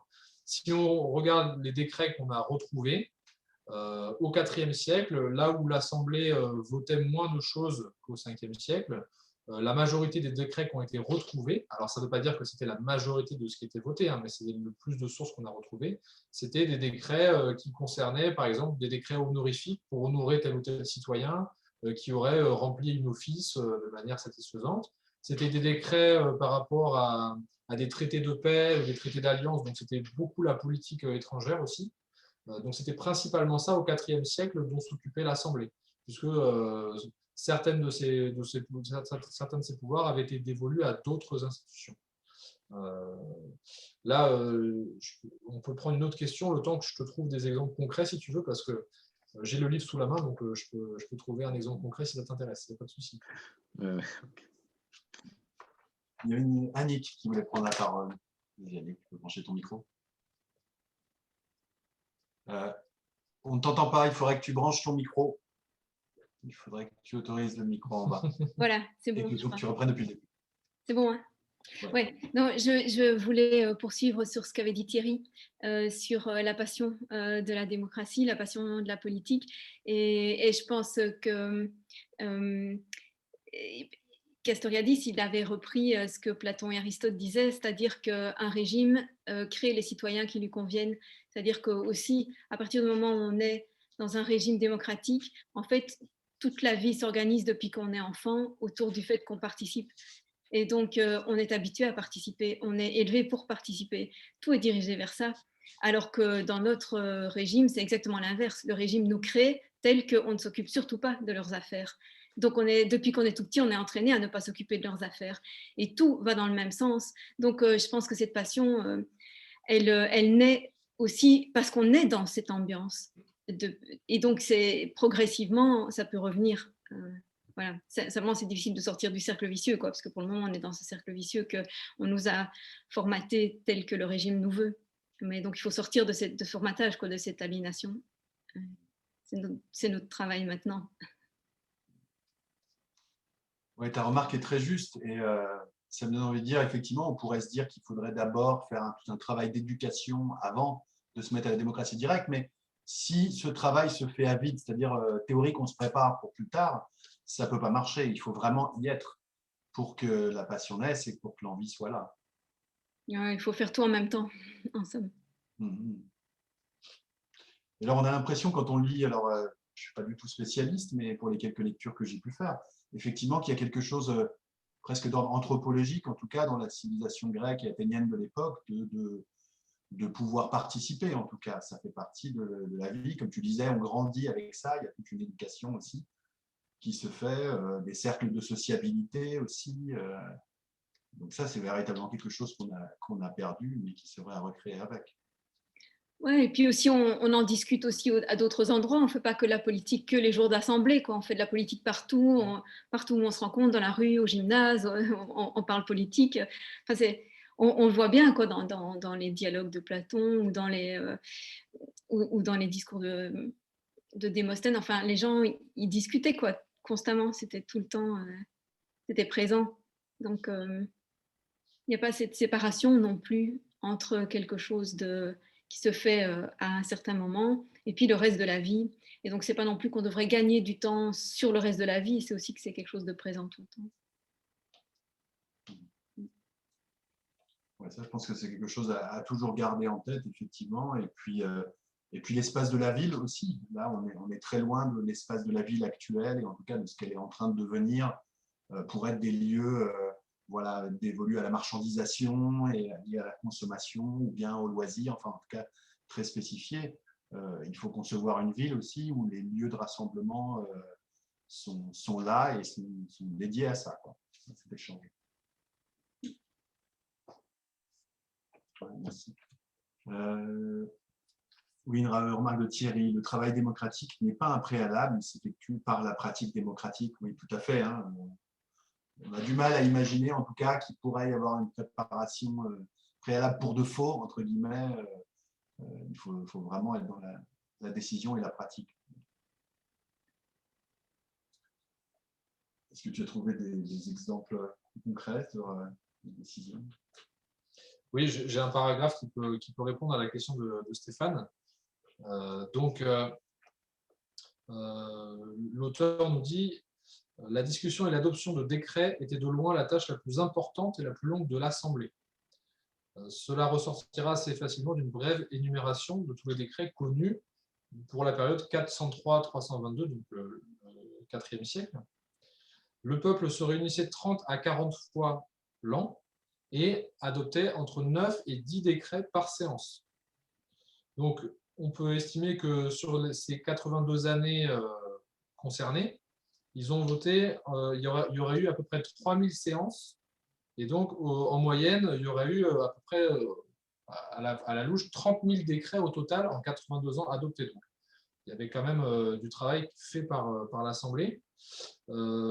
Par contre, au niveau des traces, on a retrouvé à peu près que 800 décrets sous différentes formes, donc des inscriptions sur des monuments ou des traces écrites qui ont été recopiées après. Ensuite, il est réparti par type. Donc, on a sur 775 décrets, il y en a qui sont fragmentaires, donc lui, il en conserve 675. Il y en a 362 qui étaient, comme je te l'ai dit, plutôt orientés sur la citoyenneté et puis à accorder des honneurs à des citoyens qui auraient accompli leur devoir de manière satisfaisante.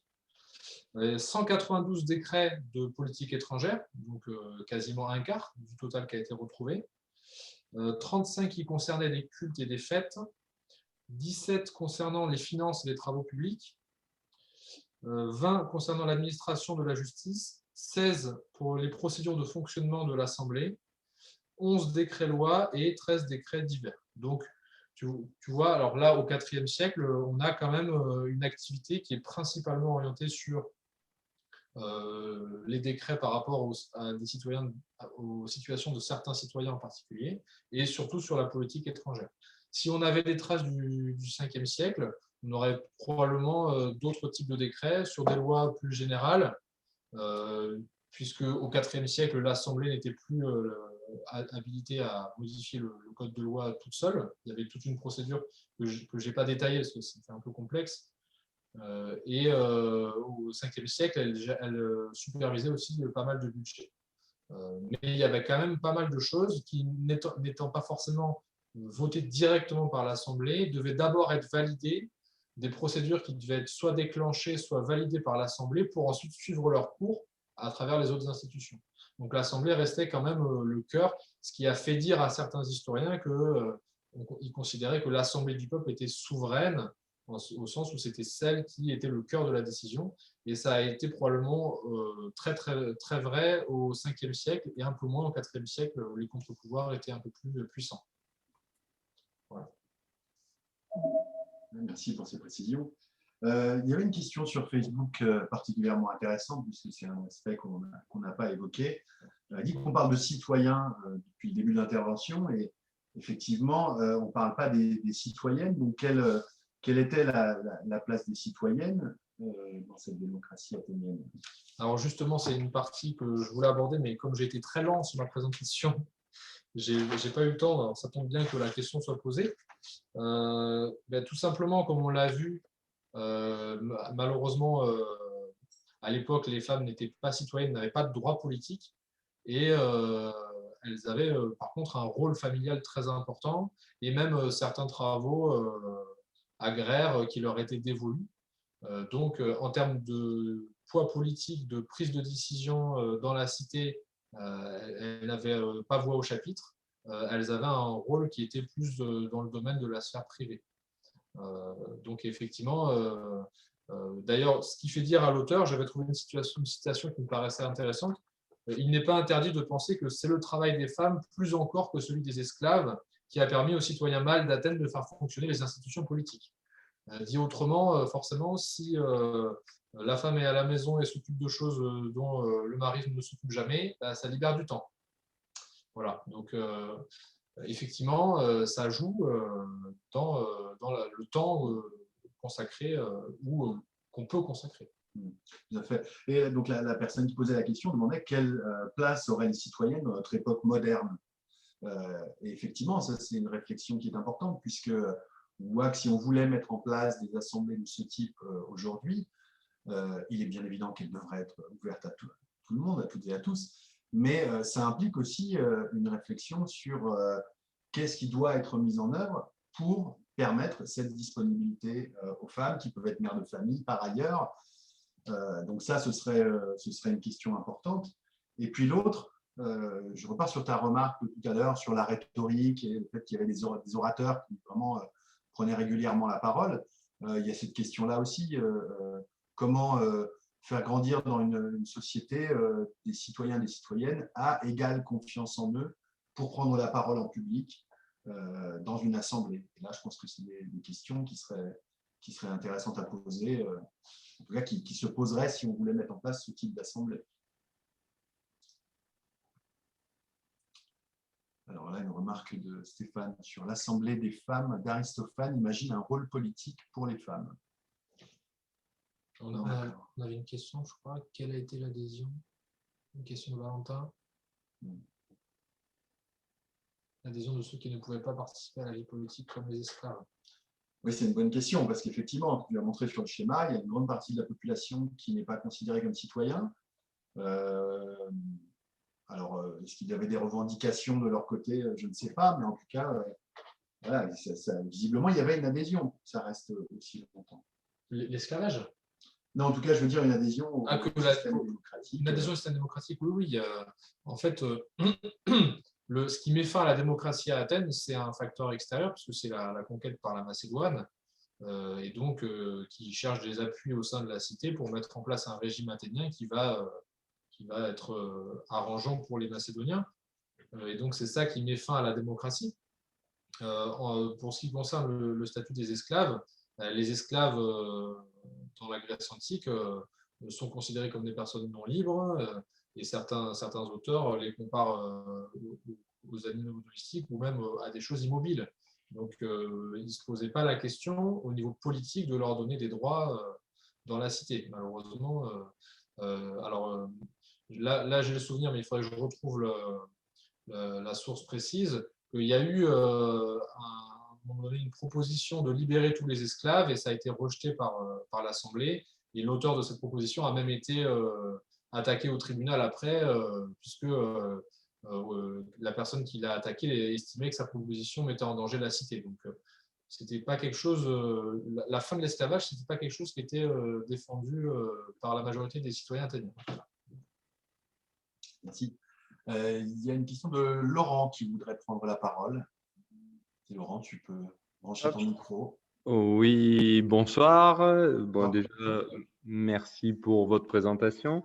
Moi, j'aurais aimé revenir, enfin, même venir sur un point qui n'a pas été évoqué, c'est justement la bascule du système que vous avez dit comme oligarchique à cette démocratie libre. Dans quelles conditions les choses se sont faites? Globalement, est-ce que c'est dans la joie et l'allégresse ou c'est dans la violence et dans le sang? Ce qui est compliqué, c'est que les sources qui remontent jusqu'à l'époque de Clisthène sont assez peu nombreuses et surtout, elles ne sont pas contemporaines. On a des gens qui nous parlent de ces événements sans les avoir vécus. Et donc, c'est assez compliqué d'avoir un point de vue très précis là-dessus. Ce qui est sûr, c'est que l'arrivée au pouvoir de Clisthène, c'est le fruit d'une lutte entre factions oligarchiques. Et à l'issue de l'arrivée au pouvoir de Clisthène, les premiers citoyens athéniens à être victimes de l'ostracisme, de l'exil forcé suite à un vote de l'Assemblée, c'était les opposants politiques de Clisthène. Donc effectivement, on peut s'imaginer que ça ne s'est pas fait dans la joie et la bonne humeur pour tout le monde. Ok, merci. De rien. Il y avait Stéphane également qui voulait prendre la parole. Stéphane. Oui, c'était par rapport à cette référence d'Aristophane, c'est-à-dire qu'en période de démocratie directe, donc Aristophane qui est un homme de théâtre et qui fait des comédies, pose cette question de la participation politique des femmes qui se mettent à remplacer, après avoir mis de fausses barbes et des vêtements qui appartiennent à leur mari, qui se mettent à les remplacer à l'intérieur de l'Assemblée publique et qui prennent la parole et qui s'avèrent beaucoup plus pénétrantes, beaucoup plus pratiques également que leur mari dans la prise de décision. Et voilà, c'était pour dire qu'il y avait peut-être une pensée aussi de cette participation qui est pas seulement un argument comique, hein, mais parce qu'Aristophane donne, dans le souvenir que j'en ai, des arguments qui sont assez sensés pour montrer qu'on peut envisager aussi cette participation politique et qu'elle n'est pas qu'utopique. Une question qui se posait. Oui. Mais le fait qu'on ait retrouvé des sources de ce type qui posaient ce genre de questions de manière détournée par le théâtre ou par d'autres œuvres, mais ça montre que cette démocratie permettait quand même une liberté d'expression, une liberté de parole par rapport à des choses qui n'étaient pas forcément communément admises. On n'a pas d'exemple de procès pour comment dire pour atteinte à la démocratie par une provocation, comme le théâtre, par exemple. Il y a certains philosophes critiques de la démocratie vivaient à Athènes. Et, alors il y a le contre-exemple de Socrate qui est resté célèbre, mais la majorité d'entre eux n'étaient pas attaqués tous les matins parce qu'ils critiquaient la démocratie. Donc il y avait quand même la possibilité de s'exprimer, y compris si on était opposé au système. D'autant plus que le théâtre participe pleinement à l'institution démocratique, puisque la liberté de parole y règne également, et qu'à l'intérieur d'une pièce de théâtre, quand c'est une comédie, il y a toujours un moment où on peut s'adresser directement aussi à la population, à certaines personnes de la population, et qu'on sort du cadre théâtral pour entrer dans un cadre purement politique. Merci. Il y a une question aussi sur Facebook, une remarque d'une internaute qui écrit « Autant je suis pour une démocratie directe au niveau local, mais il ne faut pas pour autant brocarder la démocratie représentative pour les échelles plus larges, car la démocratie athénienne a aussi été beaucoup critiquée pour la tyrannie populaire favorisée par la démagogie. Plus grande est la foule, plus aveugle est son cœur. » Alors, j'ai l'impression qu'il y a deux aspects dans cette question. D'abord, la question de l'échelle. Effectivement, démocratie directe locale, on arrive assez facilement, en tout cas, à voir comment ça pourrait fonctionner. La démocratie représentative pour une échelle plus large. Alors, il y a d'autres possibilités. Effectivement, on les développera peut-être un peu plus la semaine prochaine, mais on peut peut-être déjà en dire un mot aujourd'hui. La possibilité de fédération entre ces villes qui seraient autogérées et qui permettraient, sans passer par une démocratie représentative, de coordonner les échelles plus vastes. Donc effectivement, ça veut dire envoyer des personnes qui sont mandatées. Donc là, mandatées pour quelque chose de bien précis, ce qui est assez différent de la démocratie représentative. Et ensuite, dans la deuxième partie de la remarque, il y a la question de la tyrannie populaire favorisée par la démagogie. Est-ce que c'est des exemples, on a des exemples précis de cette... Alors, on a des exemples précis, c'est-à-dire que suite à la guerre du Péloponnèse qui a opposé Athènes et ses alliés et Sparte et ses alliés entre 430 et 404 et qui a été perdue par les Athéniens, ça a eu une forme de... alors je dirais pas jusqu'à... Enfin, est-ce qu'on peut qualifier de traumatisme, mais en tout cas, quand il a fallu rétablir la démocratie suite à la tentative de coup d'État des oligarques en 403, quand on a rétabli la démocratie, on n'a pas rétabli les institutions exactement de la même manière, parce que les Athéniens semblaient percevoir que certaines décisions avaient été prises pendant la guerre de manière un peu enflammée suite à des discours devant l'Assemblée et qui avaient été préjudiciables par la suite. De la même manière, on a l'expérience de 6 stratèges qui ont été condamnés à mort par l'Assemblée suite à une bataille. Ils n'ont pas pu, une bataille navale, il y a eu une tempête et normalement les Grecs avaient pour habitude de récupérer leurs morts, y compris en mer, pour accomplir les rites funéraires. Et en fait, ils ont dû quitter la zone maritime sur laquelle avait eu lieu la bataille à cause d'une tempête. Et ils ont été accusés de trahison, puisqu'ils n'ont pas récupéré les corps à cause de la tempête. Et ils ont été immédiatement jugés et condamnés à mort, alors même que leur défense, c'était on aurait bien voulu récupérer les corps, mais à cause de la tempête, on n'a pas pu. Et donc, ça montre qu'effectivement, il y a toujours des dérives possibles, des prises de décision qui peuvent être prises sur le coup de l'émotion, et l'émotion collective est dangereuse. Mais il y a d'autres exemples où des procédures avaient été intentées contre des magistrats et ont été arrêtées parce qu'on s'est rendu compte que le vote de l'Assemblée, le vote des citoyens avait été pris de manière un peu trop vite, un peu trop expédié. Et donc, les contre-pouvoirs, dont le tribunal du peuple, permettaient de stopper certaines démarches ou de revenir sur certaines décisions après. Donc, évidemment, il y a eu des dérives, on ne va pas se mentir, ce n'était pas tout beau, tout rose tout le temps. Mais globalement, les contre-pouvoirs fonctionnaient assez bien. C'est intéressant parce que ça, la question de… En tout cas, c'est une objection qui revient souvent. Si on laissait la population décider, alors on pourrait prendre absolument n'importe quel type de décision. Est-ce que vraiment le risque de démagogie, en tout cas, il est plus du côté de la démocratie directe, ou est-ce qu'il n'existe pas déjà suffisamment dans la démocratie représentative? Alors effectivement, c'est peut-être plus une démagogie qui se joue au moment de l'élection. Et d'ailleurs, dans le modèle représentatif, c'est à peu près le seul moment de débat politique. Et encore, il faut voir en fonction des années la qualité du débat, mais on a l'impression que le débat n'est qu'au moment des élections. Et puis après, si il n'y a rien à voir, il n'y a plus de débat à avoir, on se redonne rendez-vous dans 5 ans ou dans 6 ans. Donc là, effectivement, ce serait quelque chose d'assez différent. Une autre remarque sur Facebook aussi, d'un internaute, qui dit « Tout n'était pas parfait, comme l'esclavage », on en a parlé. Bernard Friot parle de salaire aussi pour l'éducation de ses enfants, hommes ou femmes.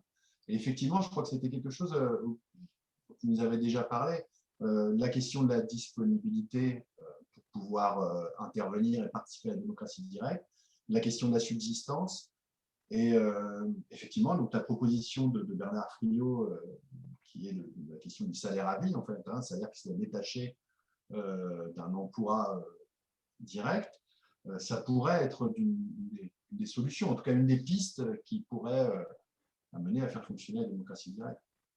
Oui, il y a plusieurs, dans les commentaires sur la vidéo, quelqu'un nous dit il y a donc aucun modèle nulle part de société municipaliste libertaire, c'est une citation de Bookchin. Il y a des exemples, mais il peut y avoir des idéotypes, mais il n'y a jamais un exemple à suivre intégralement. Il faut prendre un petit peu à droite, à gauche pour essayer de faire ce qui peut marcher chez nous, que ce soit à une échelle locale, à une échelle plus importante. Et moi, ce qui m'intéresse ce qui est intéressant dans la position de Bernard Friot, c'est d'attacher un salaire à vie à la personne, à sa qualification, et non pas à sa production, à son poste. Et donc, la seule condition, c'est la qualification. On part avec un salaire de base dès qu'on est majeur, et ensuite, à partir de là, on perçoit son salaire, quelle que soit l'occupation qu'on a derrière. Donc, ça peut être un médian aussi. On n'est pas obligé de prendre mot pour mot ce qu'un tel ou un tel dit. On peut aussi, je pense que c'est pas on peut, c'est on doit faire la part des choses et construire petit à petit quelque chose qui peut fonctionner là où on est, à l'instant où on en a besoin. Ouais. Alors, je crois qu'on a d'autres questions sur Facebook. Une remarque. Je me demande si la sphère privée doit être revue pour faire évoluer la démocratie athénienne. La distribution des tâches pouvait-elle être mise en accusation? Comment définir la sphère privée de manière démocratique? C'est une belle question, ça. Est-ce que ce qu'on entend par la sphère privée, c'était la même chose pour les Athéniens? Je ne sais pas s'il y avait une séparation entre vie privée, sphère privée et sphère publique qui était aussi marquée qu'aujourd'hui. En tout cas, il y avait l'idée à Athènes déjà que la liberté individuelle était très importante, et donc chacun devait pouvoir vivre effectivement comme il l'entendait dans sa sphère privée.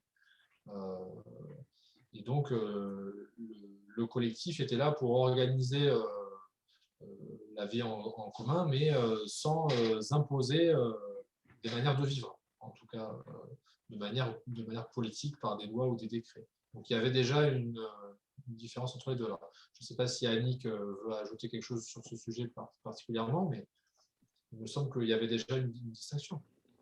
Oui, peut-être aussi le fait important que toute la vie économique était considérée comme de la sphère privée, puisque l'oikos, c'est la maison, quoi, c'est le domaine. Donc, la sphère publique, elle n'englobait pas l'économique, c'était vraiment le politique pur, c'est-à-dire purement l'organisation des pouvoirs, et c'est tout. Et donc, la sphère privée était plus importante, en fin de compte, que maintenant.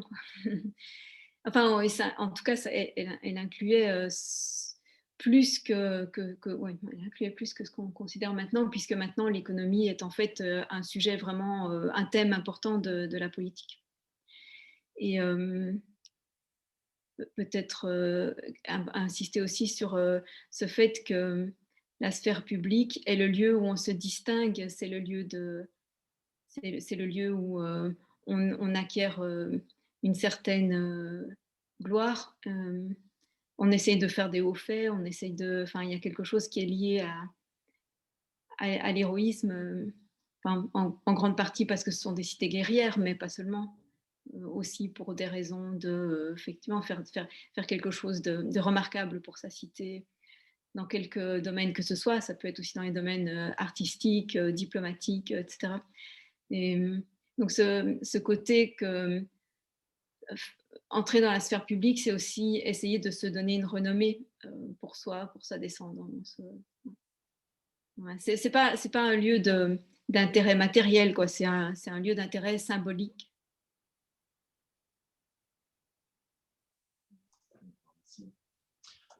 Thierry qui demandait la parole. Thierry, t'écoute. Merci. Très brièvement sur les critiques qui sont portées sur les pratiques de démocratie directe. Moi, j'ai beaucoup aimé les livres de Francis Dupuy-Léry, où il démonte point par point, en fait, les arguments les plus éculés, les plus utilisés par les adversaires de la démocratie directe, qui s'en revendiquent en même temps, hein, parce que c'est quand même ceux qui s'en revendiquent comme démocrates, critiquent constamment la démocratie directe. Je trouve que ces bouquins sont vraiment des plans de bataille, quoi. Comment démonter ces arguments-là. Annick a écrit aussi de très bons textes là-dessus, hein, très beaux textes. Hein. Je pense qu'il faudrait peut-être se former à un contre-argumentaire à partir de ces textes-là. Merci pour cette source, parce qu'effectivement, je ne connaissais pas personnellement. Et, il y a des vidéos aussi. Si on n'a pas le temps de lire, il y a des vidéos. Il y a beaucoup de vidéos de Francis Dupuy-Léry, notamment où il s'oppose à des sociodémocrates qui lui font la liste des arguments habituels, quoi. Bon.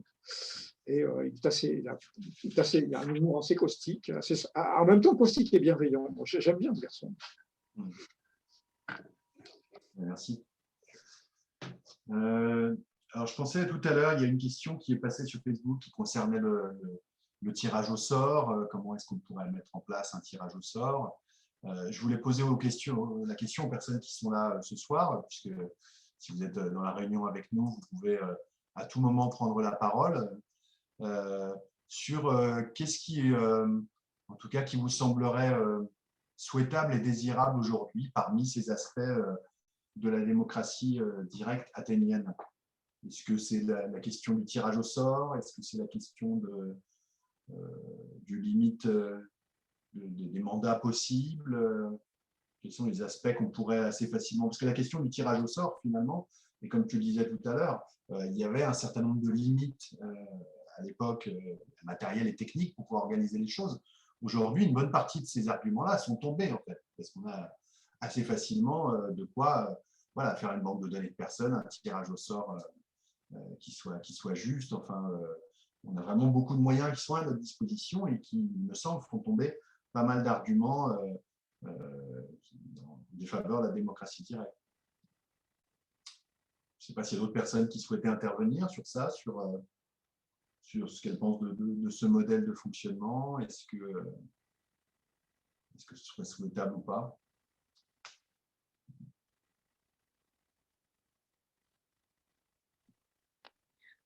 Si je peux.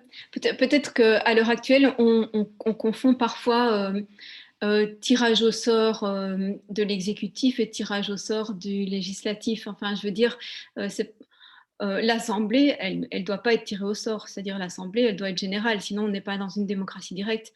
Et donc, ce qui est tiré au sort, c'est seulement les charges exécutives, en somme. Donc, ça n'a pas une aussi grande importance que si on disait toutes les prises de décision sont prises par des gens tirés au sort. C'est pas ça en fait. Tout le monde participe aux décisions et on tire au sort seulement les exécutants. Donc, hein. Je trouve que c'est quand même plus facile, disons, à justifier comme ça, quoi. Oui, c'était une répartition des rôles qui n'était pas la même du tout que nous aujourd'hui. Il n'y avait pas eu de terrorisation, de séparation des pouvoirs, mais les exécutants étaient effectivement dans des rôles beaucoup plus, entre guillemets, subalternes. Et effectivement, du coup, le tirage au sort était moins contesté à ce niveau-là.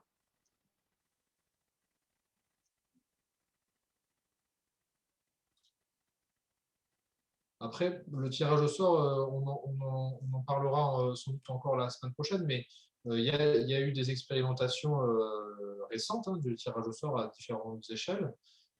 Et donc, on peut citer chez nous la Convention citoyenne sur le climat. On a vu que des personnes tirées au sort et réunies en assemblée ont été capables d'échanger pendant 1 an sur des sujets sur lesquels, à la base, elles n'avaient pas forcément de connaissances, pour en tirer quelque chose qui, ma foi, moi, m'a paru tout à fait intéressant, recevable et utile.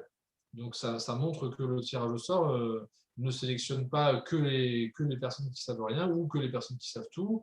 Ça permet de donner accès à des ensembles importants à n'importe qui. Surtout, comme c'est un tirage au sort, la probabilité d'être tiré au sort elle est la même pour tout le monde. On part tous sur la même ligne de départ. Il n'y a pas de distinction possible.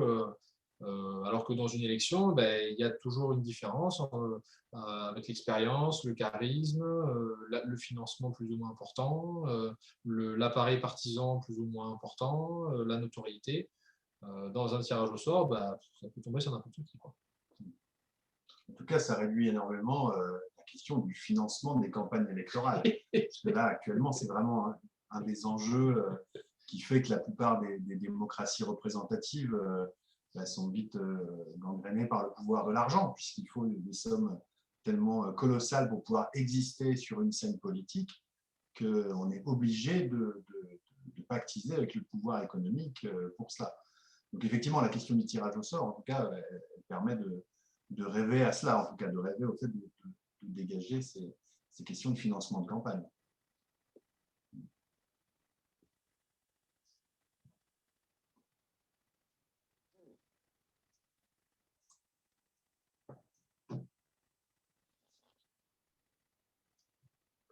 Est-ce qu'il y a d'autres remarques, d'autres personnes qui souhaiteraient intervenir? Ou d'autres questions, des choses qu'on n'a pas abordées, des attentes que vous aviez par rapport à la présentation qui a été faite. Alors moi, il y avait quelque chose, alors peut-être que quelqu'un pourra m'aider à en savoir un peu plus, mais sur la question du volontariat par rapport à ce tirage au sort, l'idée d'être volontaire, l'idée de pouvoir accepter ou refuser, en fait, si on a été tiré au sort, d'assumer une charge. Il me semble qu'au Chiapas, dans les communautés zapatistes qui ont mis en place ces formes de démocratie directe, il me semble qu'eux, par contre, n'ont pas la possibilité de refuser. C'est-à-dire qu'ils sont tirés au sort. Il y a l'idée un peu du sacrifice pour la communauté et de devoir assumer ça. Alors, je ne sais pas si des personnes ici connaissent un petit peu mieux le fonctionnement des zapatistes, mais il me semble que c'est aussi intéressant d'imaginer une culture dans laquelle, eh bien, voilà, on serait. Alors, ce n'est pas un fardeau forcément, même si ça peut peut-être l'être en tout cas, mais l'idée, du coup, ce serait un contre-pied total avec aujourd'hui où voilà, tout le monde se bat pour avoir la place et arriver à assumer les charges. Finalement, là, c'est l'idée d'un sacrifice, véritablement. Je ne sais pas si d'autres personnes connaissent un petit peu et peuvent nous en parler.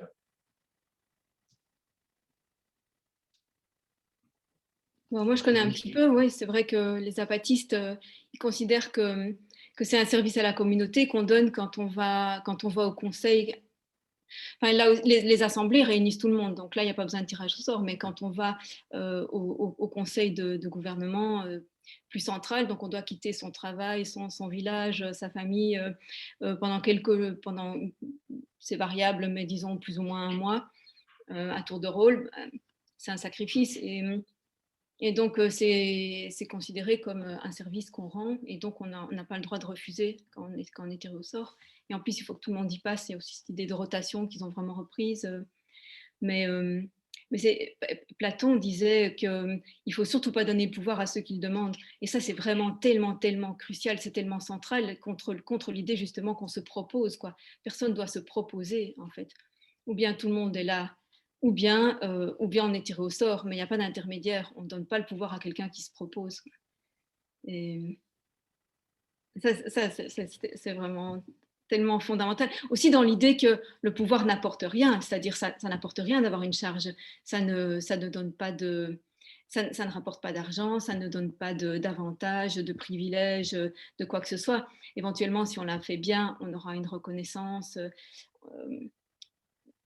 Mais c'est tout, c'est symbolique, quoi. Et donc, c'est pour ça aussi qu'il y a beaucoup moins de gens qui se précipitent pour l'avoir, quoi, dans des systèmes où il n'y a pas de privilèges liés. Donc, je pense que ça aussi, c'est quelque chose d'important à souligner, qu'aucun mandat ne doit être assorti de privilèges, de récompenses matérielles, enfin, sauf ça, quoi, sauf la reconnaissance symbolique. C'est pour ça que la motivation que les Athéniens trouvaient, c'était aussi cette reconnaissance honorifique qu'il pouvait y avoir de la part de la collectivité. Aristote dit l'essence de la vie humaine est d'abord et avant tout d'être intégrée à une organisation sociale ou, comme on dirait aujourd'hui, de participer à la définition et la diffusion des valeurs de la communauté.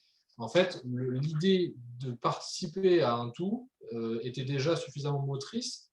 Il réalisait une partie de l'idéal de l'homme politique, au sens participer à la police, à la cité. Et donc, c'était déjà un idéal suffisamment moteur.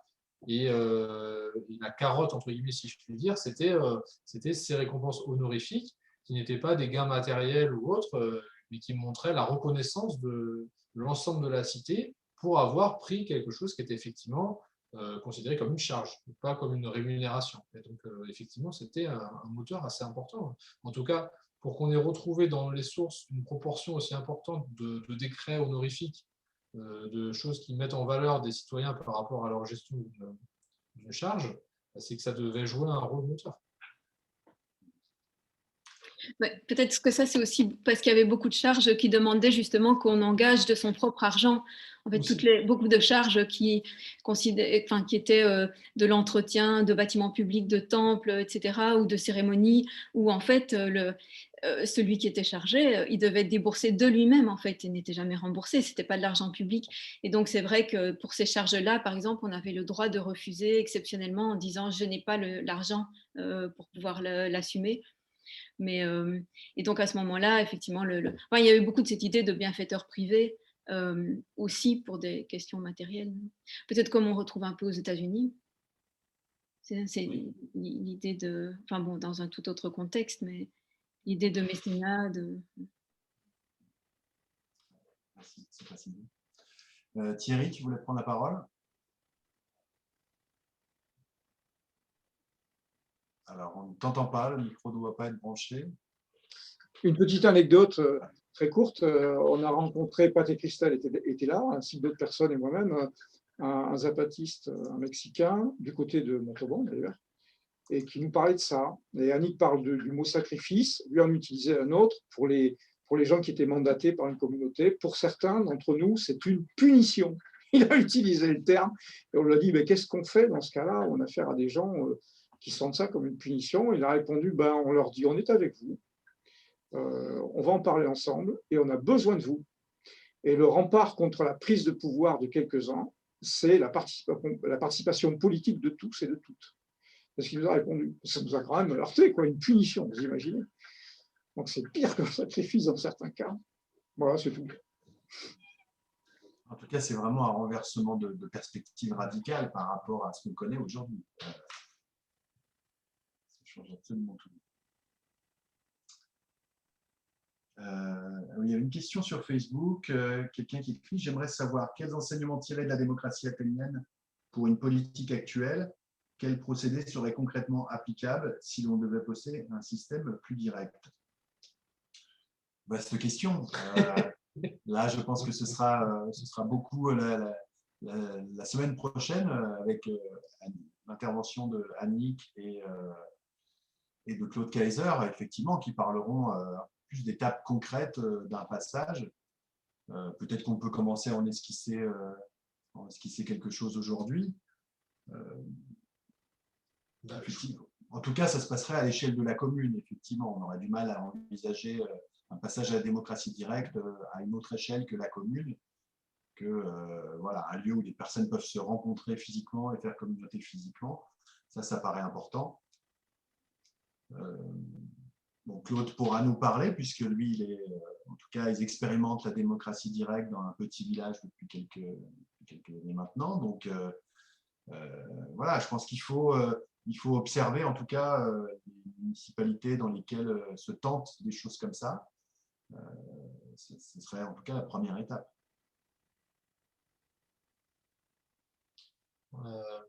Pour rebondir sur l'intervention que Laurent a citée, moi, ce que je retiens de l'étude de cette découverte de la démocratie athénienne, c'est l'idée que c'est possible déjà qu'il y ait un système comme celui-ci qui a existé, qui est parti du principe que pour qu'un système politique collectif fonctionne, il fallait garantir la liberté de chacun et l'égalité, en tout cas l'égale capacité de participer à la chose publique. Donc une ouverture à tous, et aujourd'hui à toutes, ceux qui voudraient participer à ça. Et donc ça, c'est pour moi le premier point à retenir, c'est que si on veut faire quelque chose qui s'inspire de cet exemple, c'est se dire, on peut tout à fait imaginer des structures qui soient ouvertes, qui ne soient pas confiées à quelques personnes et qui fonctionnent quand même. Puisque si la démocratie à Athènes a duré presque 200 ans, c'est bien que ça fonctionnait un minimum. Alors, il y a d'autres variables, il n'y a pas que les institutions. Mais si ça avait été si compliqué ou si contre-productif ou si démagogique, ça n'aurait pas duré aussi longtemps. Alors, comme je l'ai dit au début de mon intervention, ce n'est pas quelque chose de monolithique. Il y a eu des mouvements de balancier entre quelque chose de plus radical où l'Assemblée jouait vraiment le rôle prépondérant et des moments où il y avait d'autres institutions qui contrebalançaient un peu cette influence. Mais toujours est-il que de début à la fin, on est resté dans un socle démocratique, au point que Aristote lui-même, qui avait classé les différentes constitutions selon les types de régimes, estimait que même la démocratie athénienne du IVe siècle, qui avait été un peu atténuée dans sa radicalité par rapport au Ve, n'était toujours pas une forme de démocratie modérée dans son sens à lui. Donc c'est bien la preuve que les Athéniens avaient trouvé un moyen de mettre en place cette démocratie. Donc effectivement, moi ça m'émerveille de me dire ça a fonctionné et ça a duré quand même un certain temps. Et après, il y a eu... Vas-y, je t'en prie.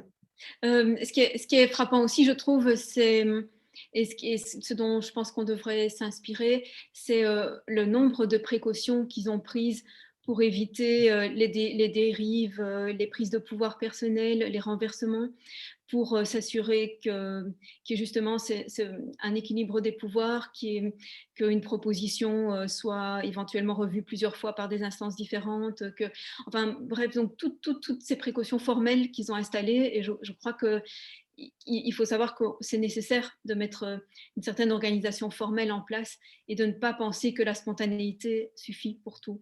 Que c'est pas un problème de ne pas faire confiance aux humains, mais c'est que si on ne formalise pas, il y a une différence entre auto-organisation et spontanéité, quoi. On s'auto-organise, mais l'organisation consiste à ce qu'il y ait des procédures bien déterminées, bien réfléchies, justement pour éviter des problèmes, pour éviter qu'il y ait justement des problèmes qui s'exacerbent. Voilà. Donc, ouais, moi je trouve que c'est très frappant à combien il vaut mieux prendre les précautions avant que devoir porter remède après quand les choses ont débordé. C'est vrai que là, on n'a pas eu le temps de rentrer dans les détails parce que forcément, vous voyez la taille du livre. Bon, j'ai fait qu'effleurer la surface du fonctionnement et évidemment, comme c'est loin dans le temps par rapport à nous, on est encore dépendant des sources qu'on peut retrouver, donc il y a encore plein de choses qu'on ne sait pas. Mais déjà, ce qu'on sait, effectivement, comme tu viens de le souligner, ça révèle quelque chose de très complexe et en même temps, on comprend la logique à l'œuvre de cette complexité. C'est mettre en balance les humeurs de chacun pour que l'ensemble fonctionne malgré tout, quoi. Ouais, on n'a pas fini d'en apprendre. Non. En tout cas, merci Étienne pour cette présentation ce soir. Je pense que ça a permis à poser certaines bases, d'avoir une perspective à la fois lointaine. Donc l'intérêt, c'est que voilà, c'est des passionnés, c'est pas très proche. Et en même temps, on voit que déjà 2500 ans en arrière, ils avaient pensé ces mécanismes-là. Donc ça donne quand même de l'espoir pour pouvoir aussi mettre en place des démocraties réelles et directes dans un avenir moins lointain. Alors, je ne sais pas s'il y a d'autres remarques, d'autres questions pour terminer. Sinon, on se retrouve donc la semaine prochaine, jeudi prochain, à la même heure, 20h30, toujours avec la possibilité de nous envoyer un message pour participer au plateau. Donc, n'hésitez pas, ça peut permettre de nourrir de manière encore plus riche le débat. Donc avec Annick Stevens qui sera là, avec également Claude Kaiser pour nous parler donc de démocratie directe maintenant, ici et maintenant, d'étapes possibles en tout cas pour mettre en place quelque chose de cet ordre-là dans un avenir pas trop lointain. Donc voilà, je remercie tout le monde en tout cas, ceux qui ont pu, les intervenants qui ont pu participer. Je remercie aussi toutes les personnes qui sont derrière cette organisation, la logistique et la technique pour l'organisation de cette réunion. C'était une première pour nous, en tout cas, première pour toi aussi. Voilà. On espère pouvoir faire des réunions en vrai, en se voyant physiquement, mais dans la situation actuelle, en tout cas, cette solution-là nous permet de commencer à lancer les réflexions. Voilà, donc je remercie tout le monde et puis n'hésitez pas à nous rejoindre la semaine prochaine pour le deuxième volet de ce cycle de conférences débat sur la démocratie directe. Merci à tous. Merci à tout le monde. Bonne soirée. À la semaine prochaine. À la semaine prochaine.